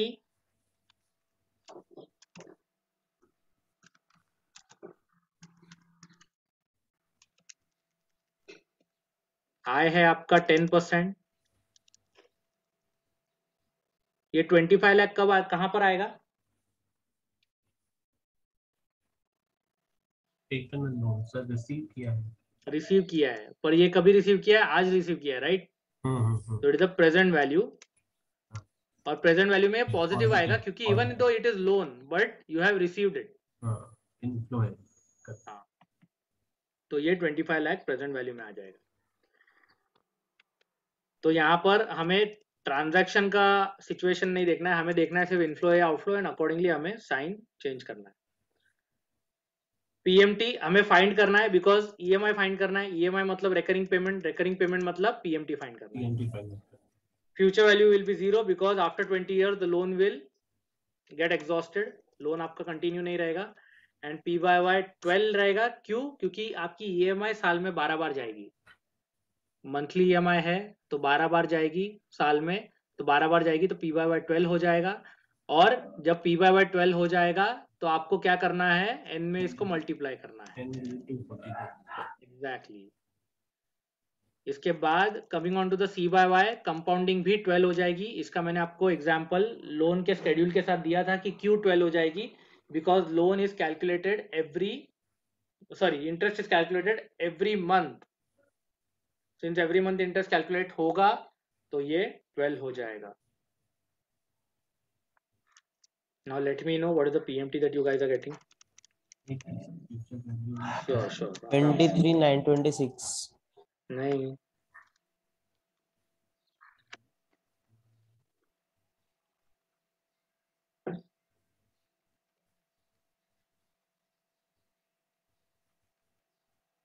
24,125. Right. कहाँ पे गलती की है?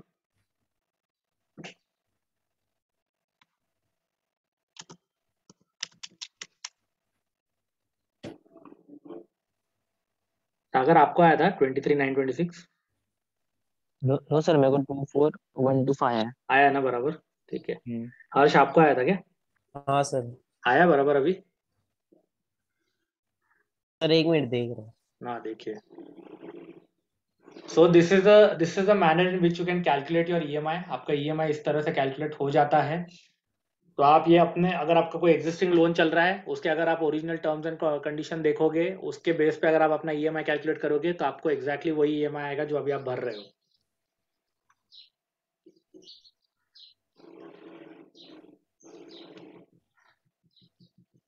सर सेट बिगिन लिया था मैंने। अच्छा, इसीलिए तो देखा अभी यही एक एग्जांपल है। अगर बिगिन लिया तो आंसर कैसे चेंज हो गया। तो बिगिन और एंड का इम्पैक्ट पीएमटी पे आता है बट पीवी पे नहीं आता। तो जब भी पीएमटी का क्वेश्चन होगा तो आपको बिगिन का सेट का खास ध्यान रखना है।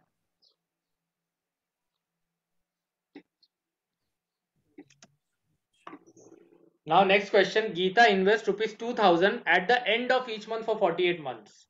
देखिए गीता है वो 2,000 रुपीज इन्वेस्ट कर रही है। कब इन्वेस्ट कर रही है? Eight the end of each month. They have specified कि ये एंड वाला समय फॉर 48 मंथ्स। तो 48 मंथ मतलब उन्होंने आपको टाइम पीरियड दे दिया है। हर rate of return is 8% compounded monthly. The investments value at the end of said period will amount to dash. मतलब उसको जानना है कि मैं उसका इन्वेस्टमेंट का वैल्यू 48 मंथ्स के बाद कितना होगा। आप बता सकते हो, उनको हेल्प कर दो उनकी।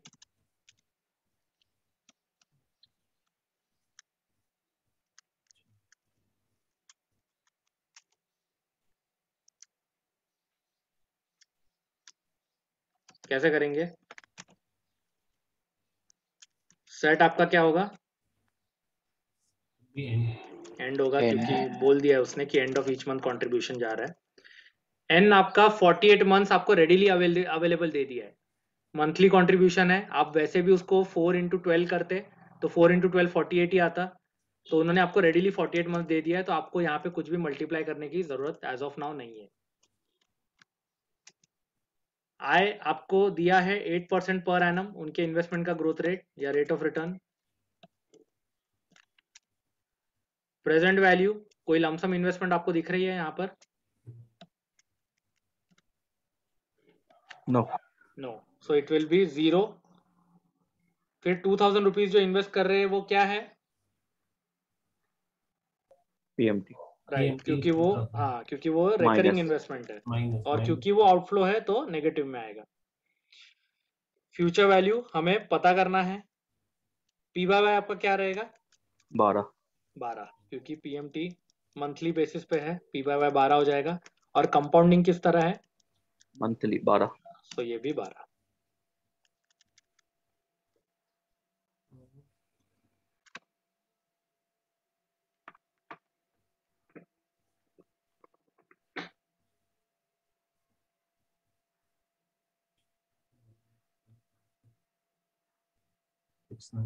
हाँ सर। 112 700 699 आया होगा। हाँ 699. चलो हाँ कोई नहीं। अच्छा, ये हम सॉल्व करते करते अभी तक आपको एक्यूरेट आंसर आ रहे हैं तो ठीक है, पर आगे जाके जब हम अच्छे खासे सम करेंगे वहां पे आपको एक्यूरेट आंसर नहीं आएगा। नहीं आएगा मतलब ऑप्शन में वो लोग एक्यूरेट आंसर नहीं देंगे, राउंड ऑफ करके देंगे। तो ये नहीं सोचना है कि मेरा आंसर एग्जैक्ट नहीं आया, वो लोग राउंड ऑफ कर देते हैं। फिर ये आपके साथ एग्जाम में भी होगा। जैसे यहाँ पे 1,12,700 आया तो वो लोग इसको 1,13,000 कर देंगे। सो डोंट थिंक कि आपका आंसर मैच नहीं हो रहा है, जो क्लोजेस्ट आंसर है वो मैच करना है।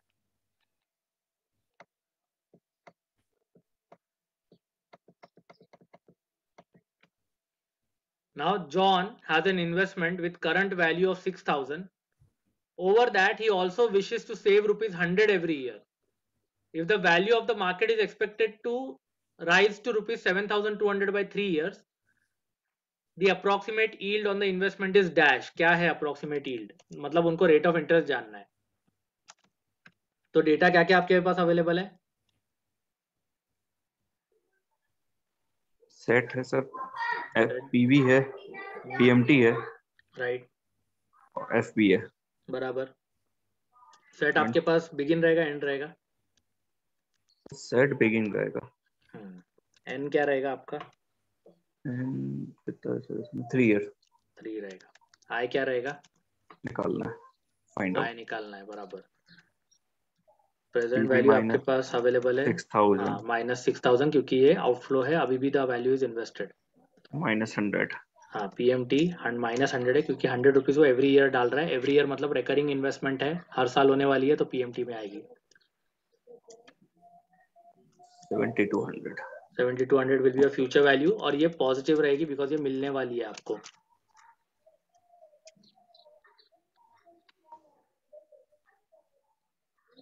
पी बाय वाई आपका 1 रहेगा, क्योंकि जो 100 रुपीज जा रहा है पीएमटी में वो One साल time. में एक बार जा रहा है, One time. इसलिए पी बाय वाई 1। हाँ, और सी बाय वाई 1, 1। क्योंकि कंपाउंडिंग के बारे में कुछ भी नहीं बताया।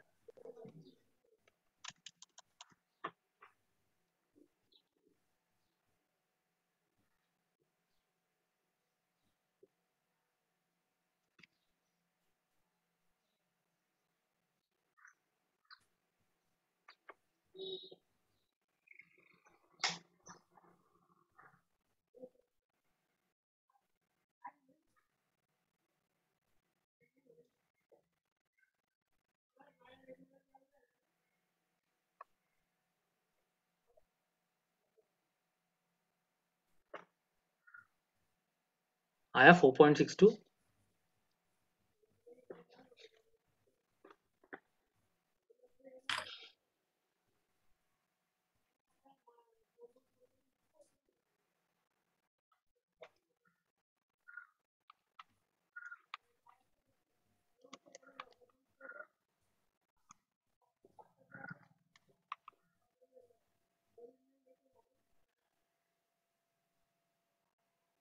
आई होप 4.62 आ गया सबको। Yes sir.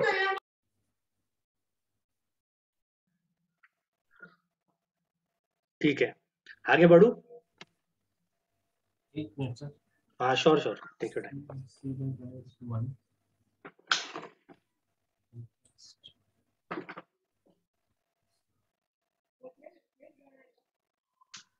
Yes sir, yes sir, that 4.6, yes. Great. So let's move to the next part. अभी हमने ये वाला जो सेक्शन था, इसमें हमने पीएमटी का इंटरफेरेंस देखा, P by Y, C by Y का देखा, और फिर सारे डेटा का कॉम्बिनेशन देखा। नाउ देखते हैं two step calculation. Two step calculation मतलब ऐसे सम्स जो एक स्टेप में नहीं, जिनको 2 स्टेप में कैलकुलेट आपको करना पड़ेगा। वो ये भी सिंपल ही है, इसमें भी कुछ हार्ड नहीं है। It is just that the calculation will happen in the multiple steps. Kanishka invested ₹4,05,000 into a deposit for 10 years. क्या किया उन्होंने?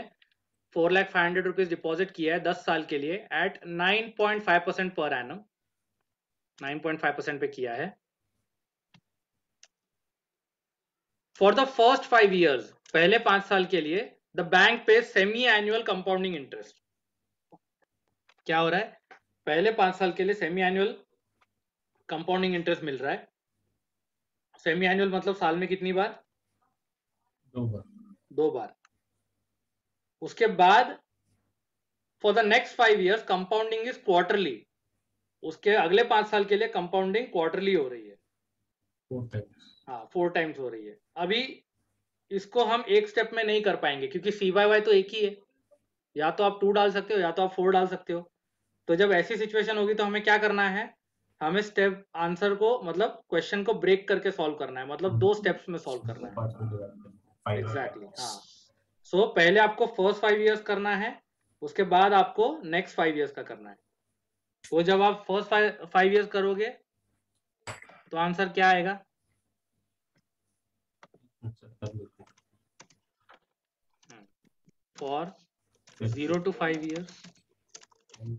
1.5.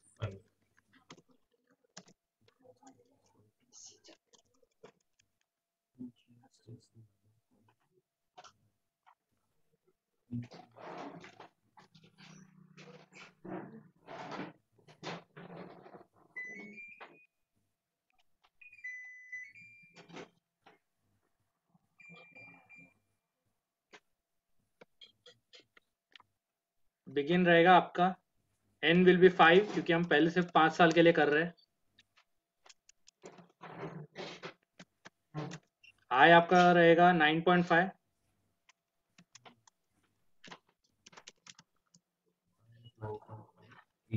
minus 4,500. right? So PV will be negative 4,500 because it is an investment. Yes, Harshal बराबर। PMT आपका 0 रहेगा because there is no recurring investment happening. Future value आपको ढूंढना है। PYY 1 रहेगा, CYY आपका 2 रहेगा because semi annual compounding है।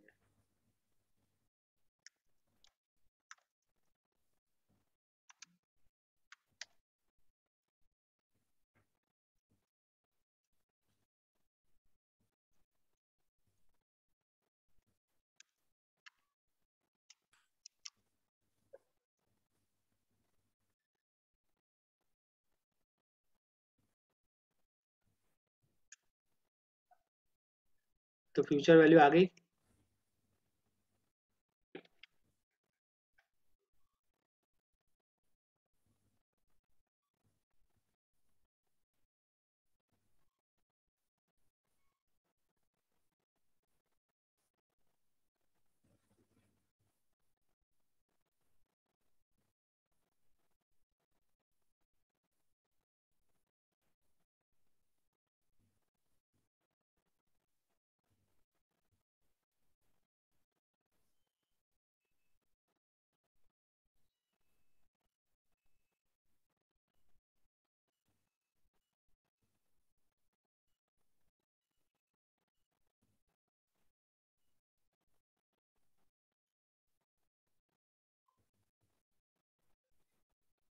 Correct. 10,18,639.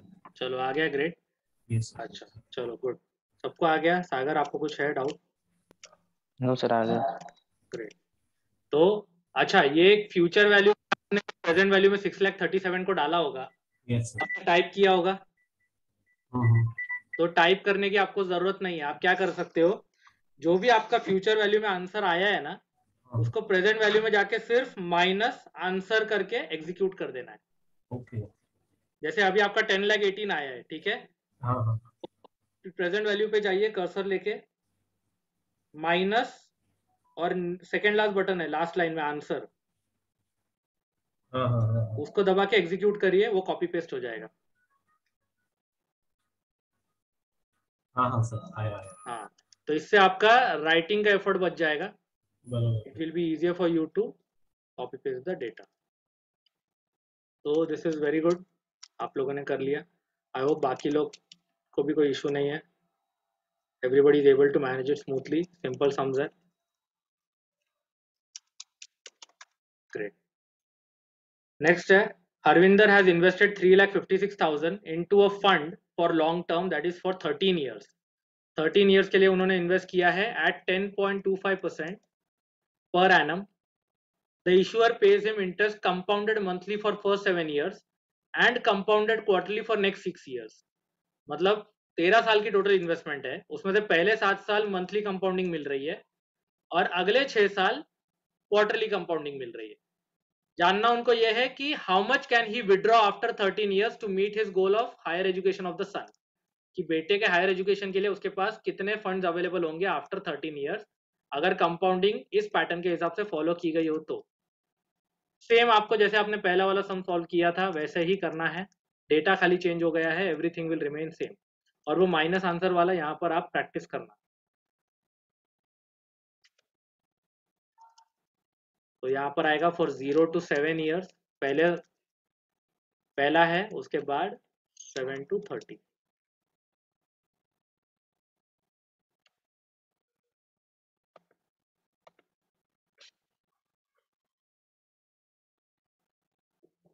राहुल जी पूरा सम आ गया था ना पिछला वाला? यस सर, हो गया था। ग्रेट, चलो ग्रेट।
सर ये एग्जाम में जैसे अपन ये लिखते हैं सेट बिगिन, जैसे हाथ से रिमेम्बरिंग के लिए लिख सकते हैं क्या पेपर में?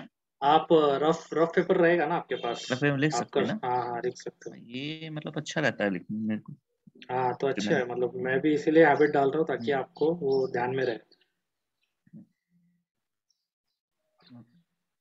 वैसे एफबीए की लैंग्वेज बड़ी कंफ्यूजिंग है सर, कुछ पेपर देखे मैंने।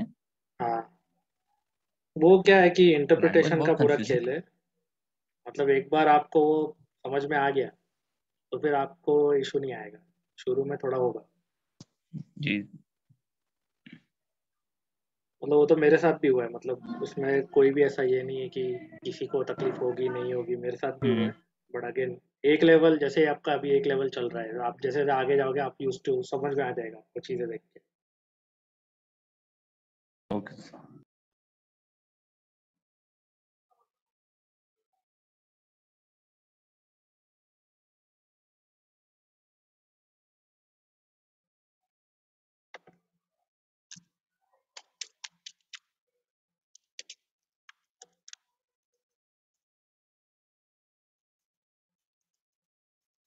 सुधीर जी समझ रहे हैं आपको?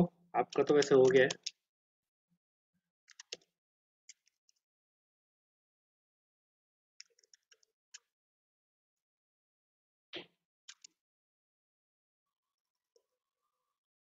हर्ष जम रहा है ना? Yes sir. First part solve हो गया आप लोग का 0 to 7 years वाला?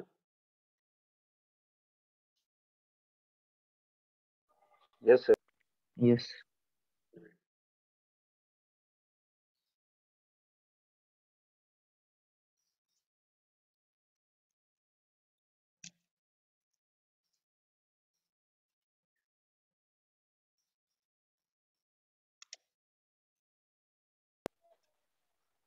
Sir, it 13,34,933 है सर। अच्छा।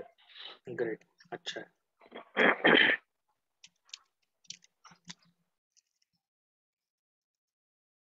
सागर आपको आ गया? यस। पक्का? आया। पक्का ना, कहीं अटके नहीं ना? नहीं नहीं।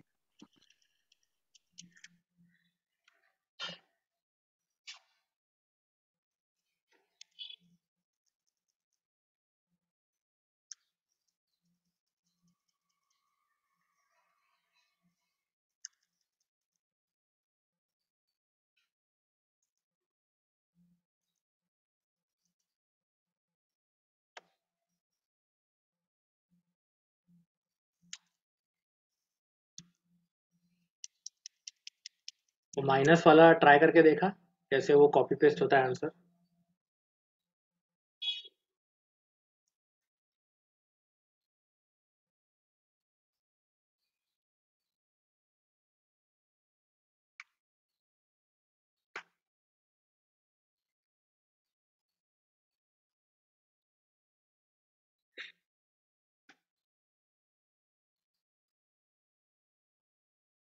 सुनील सर आपको आ गया 13,34,000?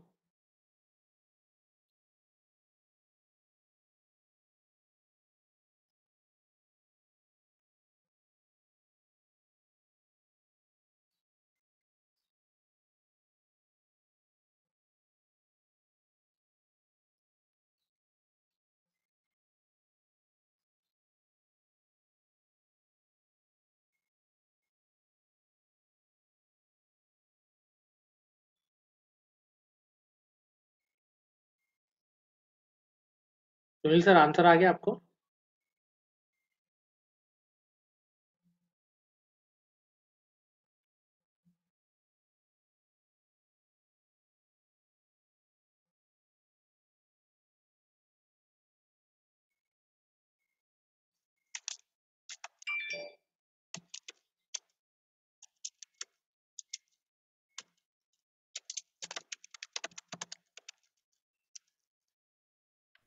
सॉरी सर, मेरा म्यूट पे था करके अच्छा ओके, बात आई कर वाज रहा था, वेटिंग। पर हाँ हाँ हाँ सर, इट्स डन सर। चलो ग्रेट, 13,34,932.669। यस। Great great. चलो let's move on to the next sum. Next sum में सिंपल है, You are a CFP and client tells you that he wants to put aside so much money to buy his daughter 8,000 motorcycle when she graduates in 4 years. जब 4 साल बाद वो graduate होने वाली है तब उनको मोटरसाइकिल बाय करनी है 8,000 की.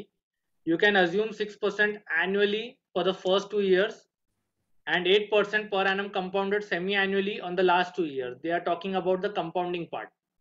कि पहले 2 साल में compounding एनुअली है और अगले 2 साल में सेमी एनुअली है. बट ये क्वेश्चन पहले 2 क्वेश्चन की तरह सिमिलर है. इसमें चेंज क्या है कि पहले वाले क्वेश्चन फॉरवर्ड कैलकुलेशन वाले थे. आपके पास प्रेजेंट वैल्यू अवेलेबल था, you had to calculate the future value. यहाँ पे they have given you the future value, now you have to calculate the present value. That means you have to do backward calculations. तो जब आप backward calculation करते हो dual step में, आप क्या करोगे, पीछे से स्टार्ट करोगे. पीछे से मतलब you will be starting from last 2 years, मतलब fourth year to first year. Exactly fourth to first year. तो पहला आपका जो कैलकुलेशन होगा, अब अगर आप देखोगे तो पहले 2 साल कंपाउंडिंग एनुअली है, अगले 2 साल कंपाउंडिंग सेमी एनुअली है. तो पहले 2 to 4 years वाला आप करोगे, प्रेजेंट वैल्यू निकालोगे, उसके बाद 0 to 2 years वाला कैलकुलेशन करोगे. दैट आपका बिगिन ही रहेगा. फ्यूचर वैल्यू आपके पास 8,000 अवेलेबल है बिकॉज ये अमाउंट उनको चाहिए 4 साल के बाद. अब इस अमाउंट के लिए वो कैसे इन्वेस्टमेंट कर रहे हैं,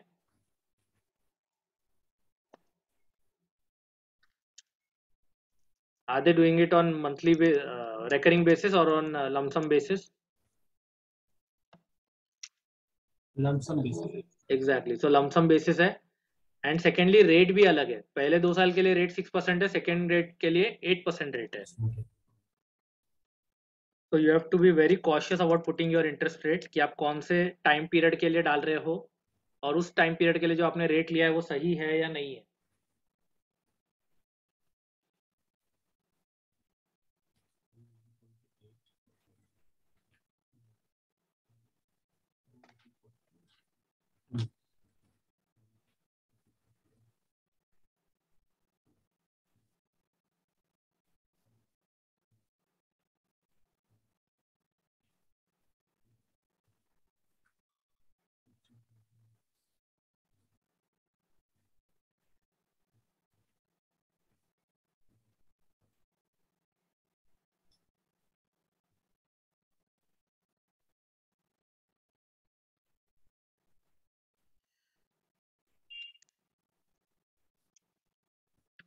सर 6838.43 आया. बराबर बराबर.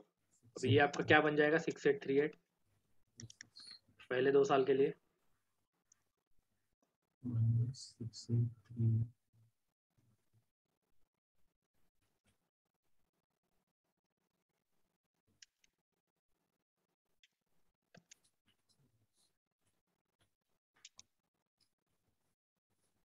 ये 6838 आपका बन जाएगा future value for first 2 years. First 2 years में रेट चेंज हो रहा है, eight the same time compounding is annually only.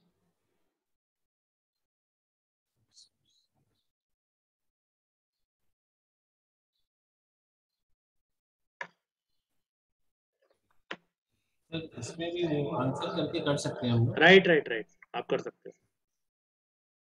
Sir वो एक बार बताएंगे कैसे करना है इसको. Sure. आंसर करके. तो हाँ, तो आपको -6838 आया है प्रेजेंट हाँ. वैल्यू में. हाँ. फ्यूचर वैल्यू पे जाइए. अब हाँ. आपको यहाँ पे पॉजिटिव में चाहिए वो 6838, राइट. हाँ. तो आपको फिर से माइनस बटन दबाना है और आंसर करना है और माइनस एग्जीक्यूट. आंसर और एग्जीक्यूट. Perfect answer. तो वो पॉजिटिव हो गया क्योंकि माइनस माइनस प्लस हो जाता है. हाँ. तो वो लॉजिक से वो पॉजिटिव हो गया automatically. Okay. Compounding 1. Right. Six 6086. 6086.18. बराबर. 6086.18. परफेक्ट. चलो, तो ये जो हमने 3 सम्स किए हैं ना, इसमें एक जो इम्पोर्टेंट बात है जो आपको समझने जैसी है, कैलकुलेशन तो है ही, बट एक बात ये है कि अगर आपके डेटा में स्लाइड भी चेंज है ना, तो आपको कैलकुलेशन एक स्टेप में नहीं होगा. अगर आपने नोट किया हो तो, अगर आपके डेटा में स्लाइड भी चेंज है ना, एक जरा भी चेंज हो रहा है, मतलब सिर्फ आपकी कंपाउंडिंग भी चेंज हो रही है ना, भले आपका सब कुछ सेम रहे, बाकी अगर आपकी कंपाउंडिंग भी चेंज हो रही है ना तो भी आपका एक स्टेप में कैलकुलेशन नहीं होगा, you will have to break the calculation in 2 और 3 स्टेप्स, जितने बार डिफरेंस आ रहा है उतनी बार। सो यही चीज आपको ध्यान में रखनी है कि जब भी आप डेटा को एनालाइज करो तो देखिए कि डेटा वो स्ट्रेट फॉरवर्ड अवेलेबल है वन स्टेप कैलकुलेशन के लिए या उसमें चेंजेस है, बिकॉज वो चेंजेस आप अपने इसमें अप्लाई करोगे। Now 16th question, an income stream of rupees 2000 for the first 3 years and rupees 3000 for the next 3 years। मतलब कोई एक इनकम स्ट्रीम है जो आपको पहले 3 साल 2000 रुपए दे रही है और अगले 3 साल 3000 रुपए दे रही है every year. Okay, if interest rate is 14% per annum, how much money should be taken in lieu of the above payment और compute the present value of the above income stream. मतलब उनको जानना यह है कि मैंने कहीं पे इन्वेस्ट किया है, वो 2-2 हजार रुपए मुझे अगले 3 साल तक देने वाली है और उसके बाद उसके अगले 3 साल 3-3 हजार रुपए देने वाली है, तो उसकी आज वैल्यू क्या होगी? In short you have to calculate the present value. However again ये भी एक स्टेप में नहीं होगा क्योंकि भले इंटरेस्ट रेट आपको सेम दिया है, टाइम पीरियड आपके पास अवेलेबल है। पॉजिटिव पीएमटी है ना? हाँ पॉजिटिव पीएमटी है बिकॉज ये मिलने वाला है, बट क्योंकि पीएमटी का अमाउंट अलग अलग है इसलिए you will have to break the calculation into 2 periods. पहले आपको 3 to 6 ईयर्स का करना है, उसका प्रेजेंट वैल्यू फाइंड करना है, वो प्रेजेंट वैल्यू आपका 0 to 3 ईयर्स के लिए फ्यूचर वैल्यू बन जाएगा, फिर आपको 0 to 3 ईयर्स के लिए प्रेजेंट वैल्यू करना है।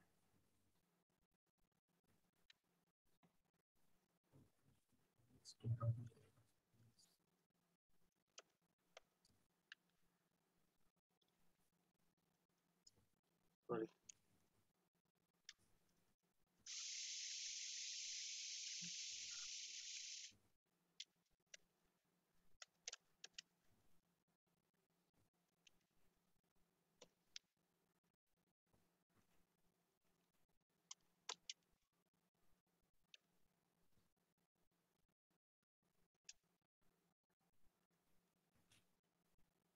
अगले 3 साल जब आप 3 to 6 ईयर्स के लिए कर रहे हो तो आपका पीएमटी कितना रहेगा?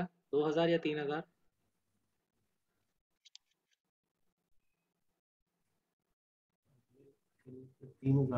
3000, right? For the next 3 years it is 3000 and it is in positive because it is an inflow, तो आपका पॉजिटिव में आएगा। फ्यूचर वैल्यू कुछ नहीं रहने वाला है because they are not expecting to receive anything in return after 6 years. P by Y 1 है, कंपाउंडिंग आपकी 1 है, कुछ भी बोला नहीं है कंपाउंडिंग के रिगार्डिंग।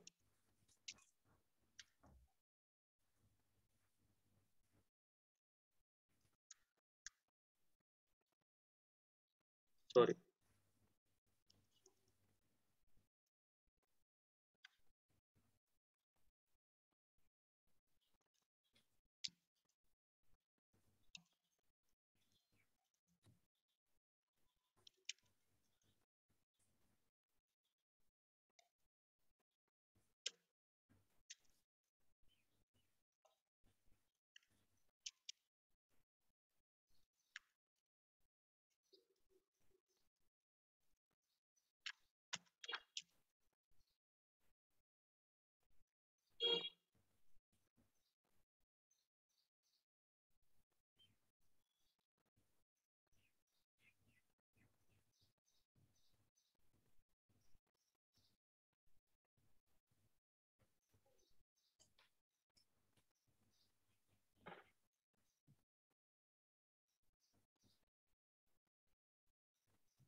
क्या है 3 to 6 ईयर्स वाला प्रेजेंट वैल्यू? -7939.98। ठीक है, ये आपका 0 to 3 ईयर्स के लिए फ्यूचर वैल्यू बनेगा।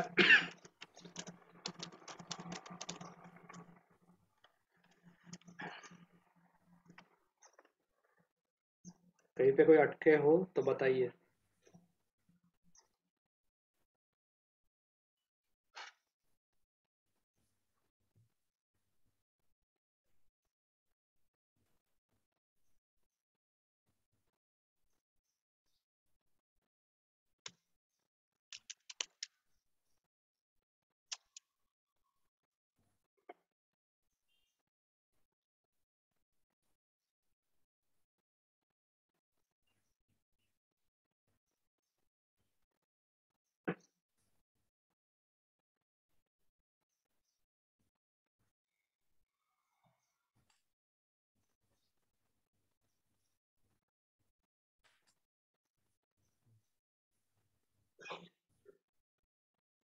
किसी को आ गया 10652? Yes sir. Great.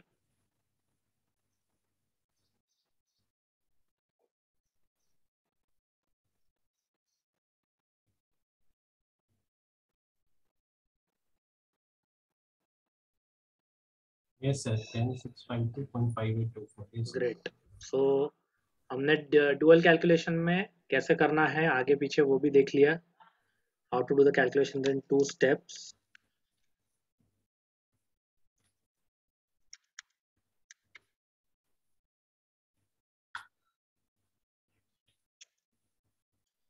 The cost of a 1 month trip to Australia is 3,50,000 in today's terms. क्या बोला है?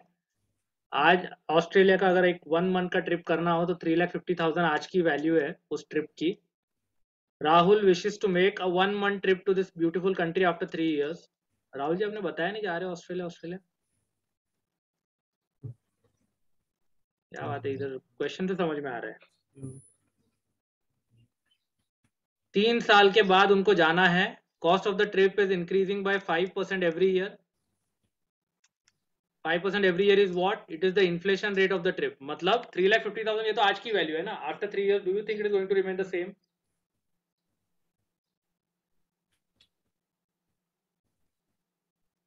लगता है आपको 3,50,000 ही रहेगी इसकी वैल्यू? चेंज हो जाएगी मतलब it will get inflated but obvious certainly. Rate of return on investment is 12% per annum.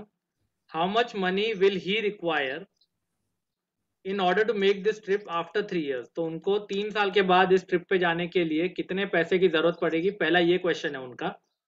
Second, how much he should invest now at annual compounding in order to make this dream a reality. Now basically he has 2 questions. पहला, he wants to know what would be the cost of the trip after 3 years. Secondly, whatever will be the cost after 3 years, उसको जमा करने के लिए आज उनको कितना invest करना है। तो what तो हमें क्या फाइंड करना है बेसिकली कैल्सी में?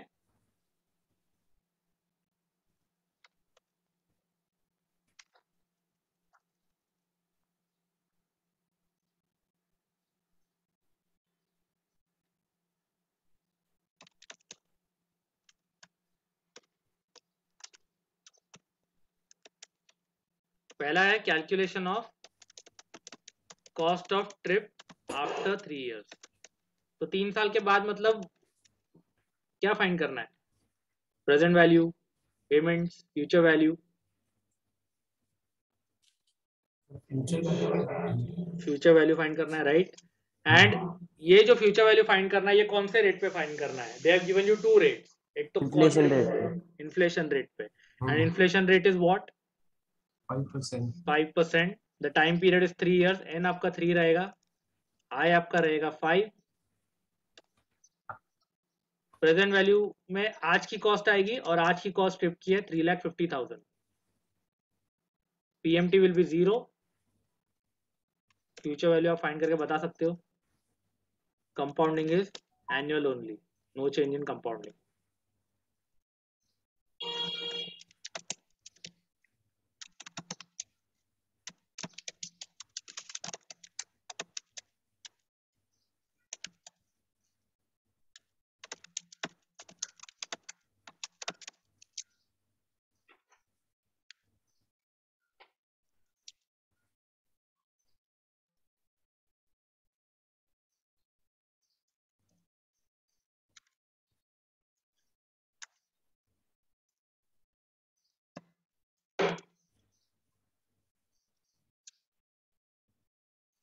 कितना अमाउंट आया आपको ट्रिप का?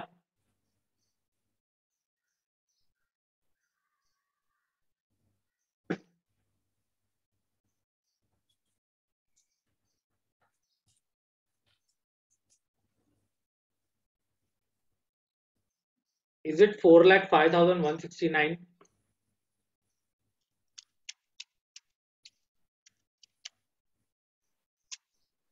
Yes, yes. सबको आ गया? Yes sir.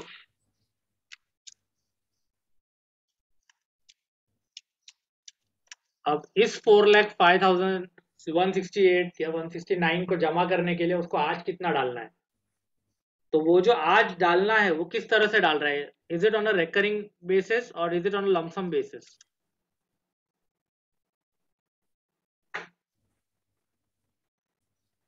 How much you should invest now and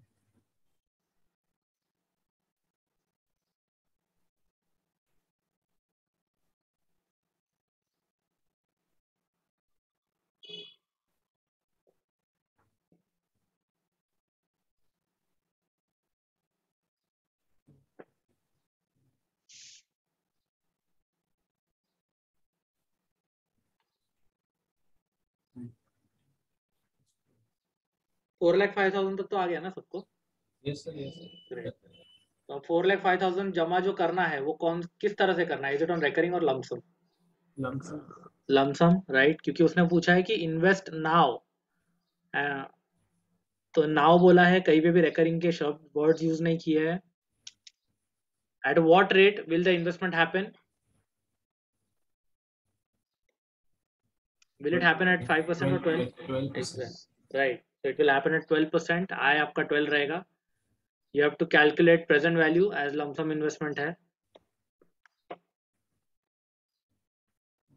288,391. Yes sir, I answer. चलो 288,391. I hope everybody is on the same page as we are.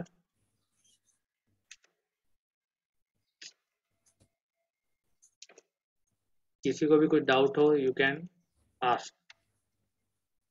Question के इंटरप्रिटेशन में कुछ इशू है, कुछ नहीं समझ में आ रहा है, वो भी आप पूछ सकते हो।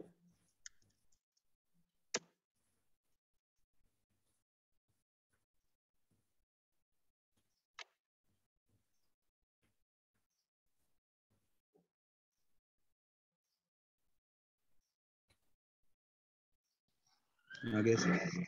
ग्रेट।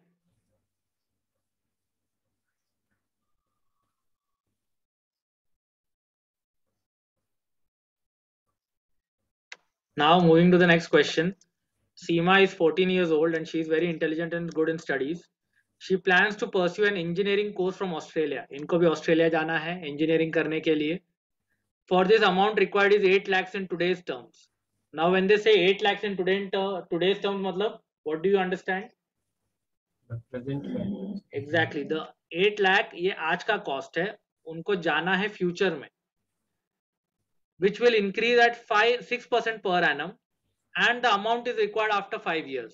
ये 6% पे ग्रो होने वाला अमाउंट है और ये 5 साल के बाद चाहिए, मतलब बेसिकली 5 years के बाद उनका गोल है जाने का। How much per quarter should her father start saving from now if the rate of return is expected to be 9% per annum compounded quarterly? सीमा को 5 साल बाद इंजीनियरिंग के लिए ऑस्ट्रेलिया जाना है। ऑस्ट्रेलिया जाने के लिए उनका आज के हिसाब से 8 लाख का खर्चा है, पर वो खर्चा 6% से एवरी ईयर बढ़ रहा है। So but obvious after 5 years the amount is going to be different. और जो भी वो अमाउंट होगा उसके लिए उसके फादर जमा कैसे कर रहे हैं? He is investing on quarterly basis. कौन से रेट पे? 9% पे। और जो कंपाउंडिंग हो रही है वो भी क्वार्टरली हो रही है, मतलब आपका इन्वेस्टमेंट भी क्वार्टरली एंड कंपाउंडिंग भी क्वार्टरली। तो दे वांट टू नो कि फादर को कितना इन्वेस्ट करना पड़ेगा, तो ये आप निकाल सकते हो। Just this is similar to the previous question. पहला क्वेश्चन जो था वो ट्रिप के ऊपर था, ये एजुकेशन के ऊपर है।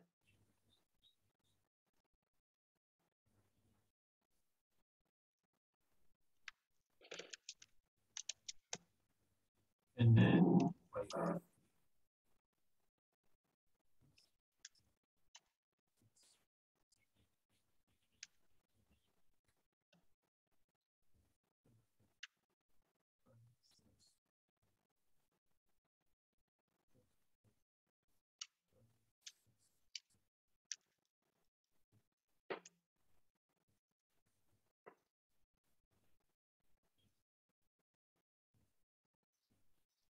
तो पहले हमें फ्यूचर वैल्यू फाइंड करनी पड़ेगी, क्योंकि ट्रिप का कॉस्ट एजुकेशन का कॉस्ट जब तक पता नहीं चलता, डिग्री का कॉस्ट, हम उसके लिए इन्वेस्टमेंट प्लान नहीं कर पाएंगे. So our first step will be to find the cost of education after 5 years.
Trip का कॉस्ट मिल गया, सॉरी एजुकेशन का कॉस्ट मिल गया आपको. Yes, sir. What is the cost? Sir, is it 870, 580? 1070 580. So,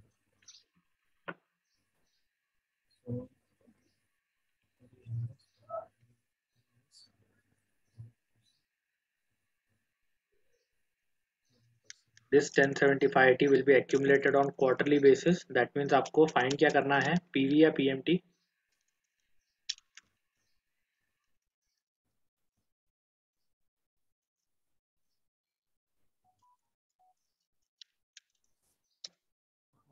per quarter should have father started saving. तो sir वो quarterly कर देना savings. Exactly. So we have to find PMT. PMT. It is a recurring investment. Since PMT, that is investment, is happening on quarterly basis, तो P by Y आपका क्या रहेगा?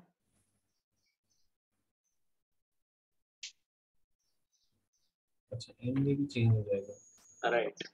So P by Y आपका 4 हो जाएगा. And eight the same time जो investment हो रही है, जो रेट ऑफ रिटर्न मिल रहा है, वो भी क्वार्टरली है. अच्छा, सी. So C by Y will also be 4. And since P by Y has changed, we will multiply it with an N, so that our answer will be N will be 20. And आपको PMT find करना है, तो PMT बताइए.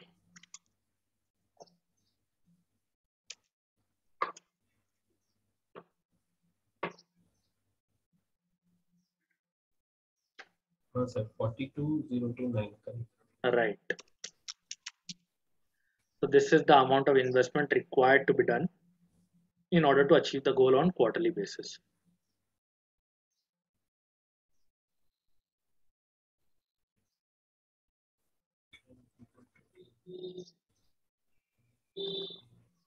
कुछ सम आप लोग try करना चाहोगे घर पे? Yes sir. ग्रेट. 3 सम मैंने रखे हैं आपके लिए, मैं आपको देता हूँ ये शीट आज. ट्राई करिए and let me know in the next question, sorry next session, कि whether you are able to do it और नॉट. कुछ भी डाउट रहे, बी एक्टिव इनफ कि आप लोग क्लियर करके लो doubt. Don't keep it lagging कि जब मैं पूछूंगा या जब टाइम होगा तब करेंगे. डाल दीजिए, सॉल्व हो जाएगा डाउट. डाउट ज़्यादा सिंपल ही होते हैं, वरना आप भी भूल जाओगे पूछना बाद में.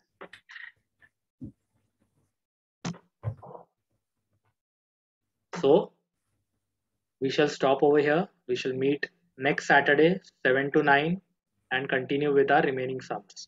Okay? Yes. Chalo. Have a great week. Enjoy.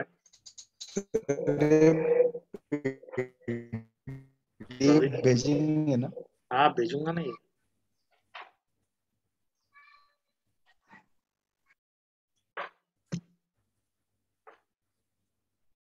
Sir आप ऑफिस में कितने बजे रहते हैं अपने?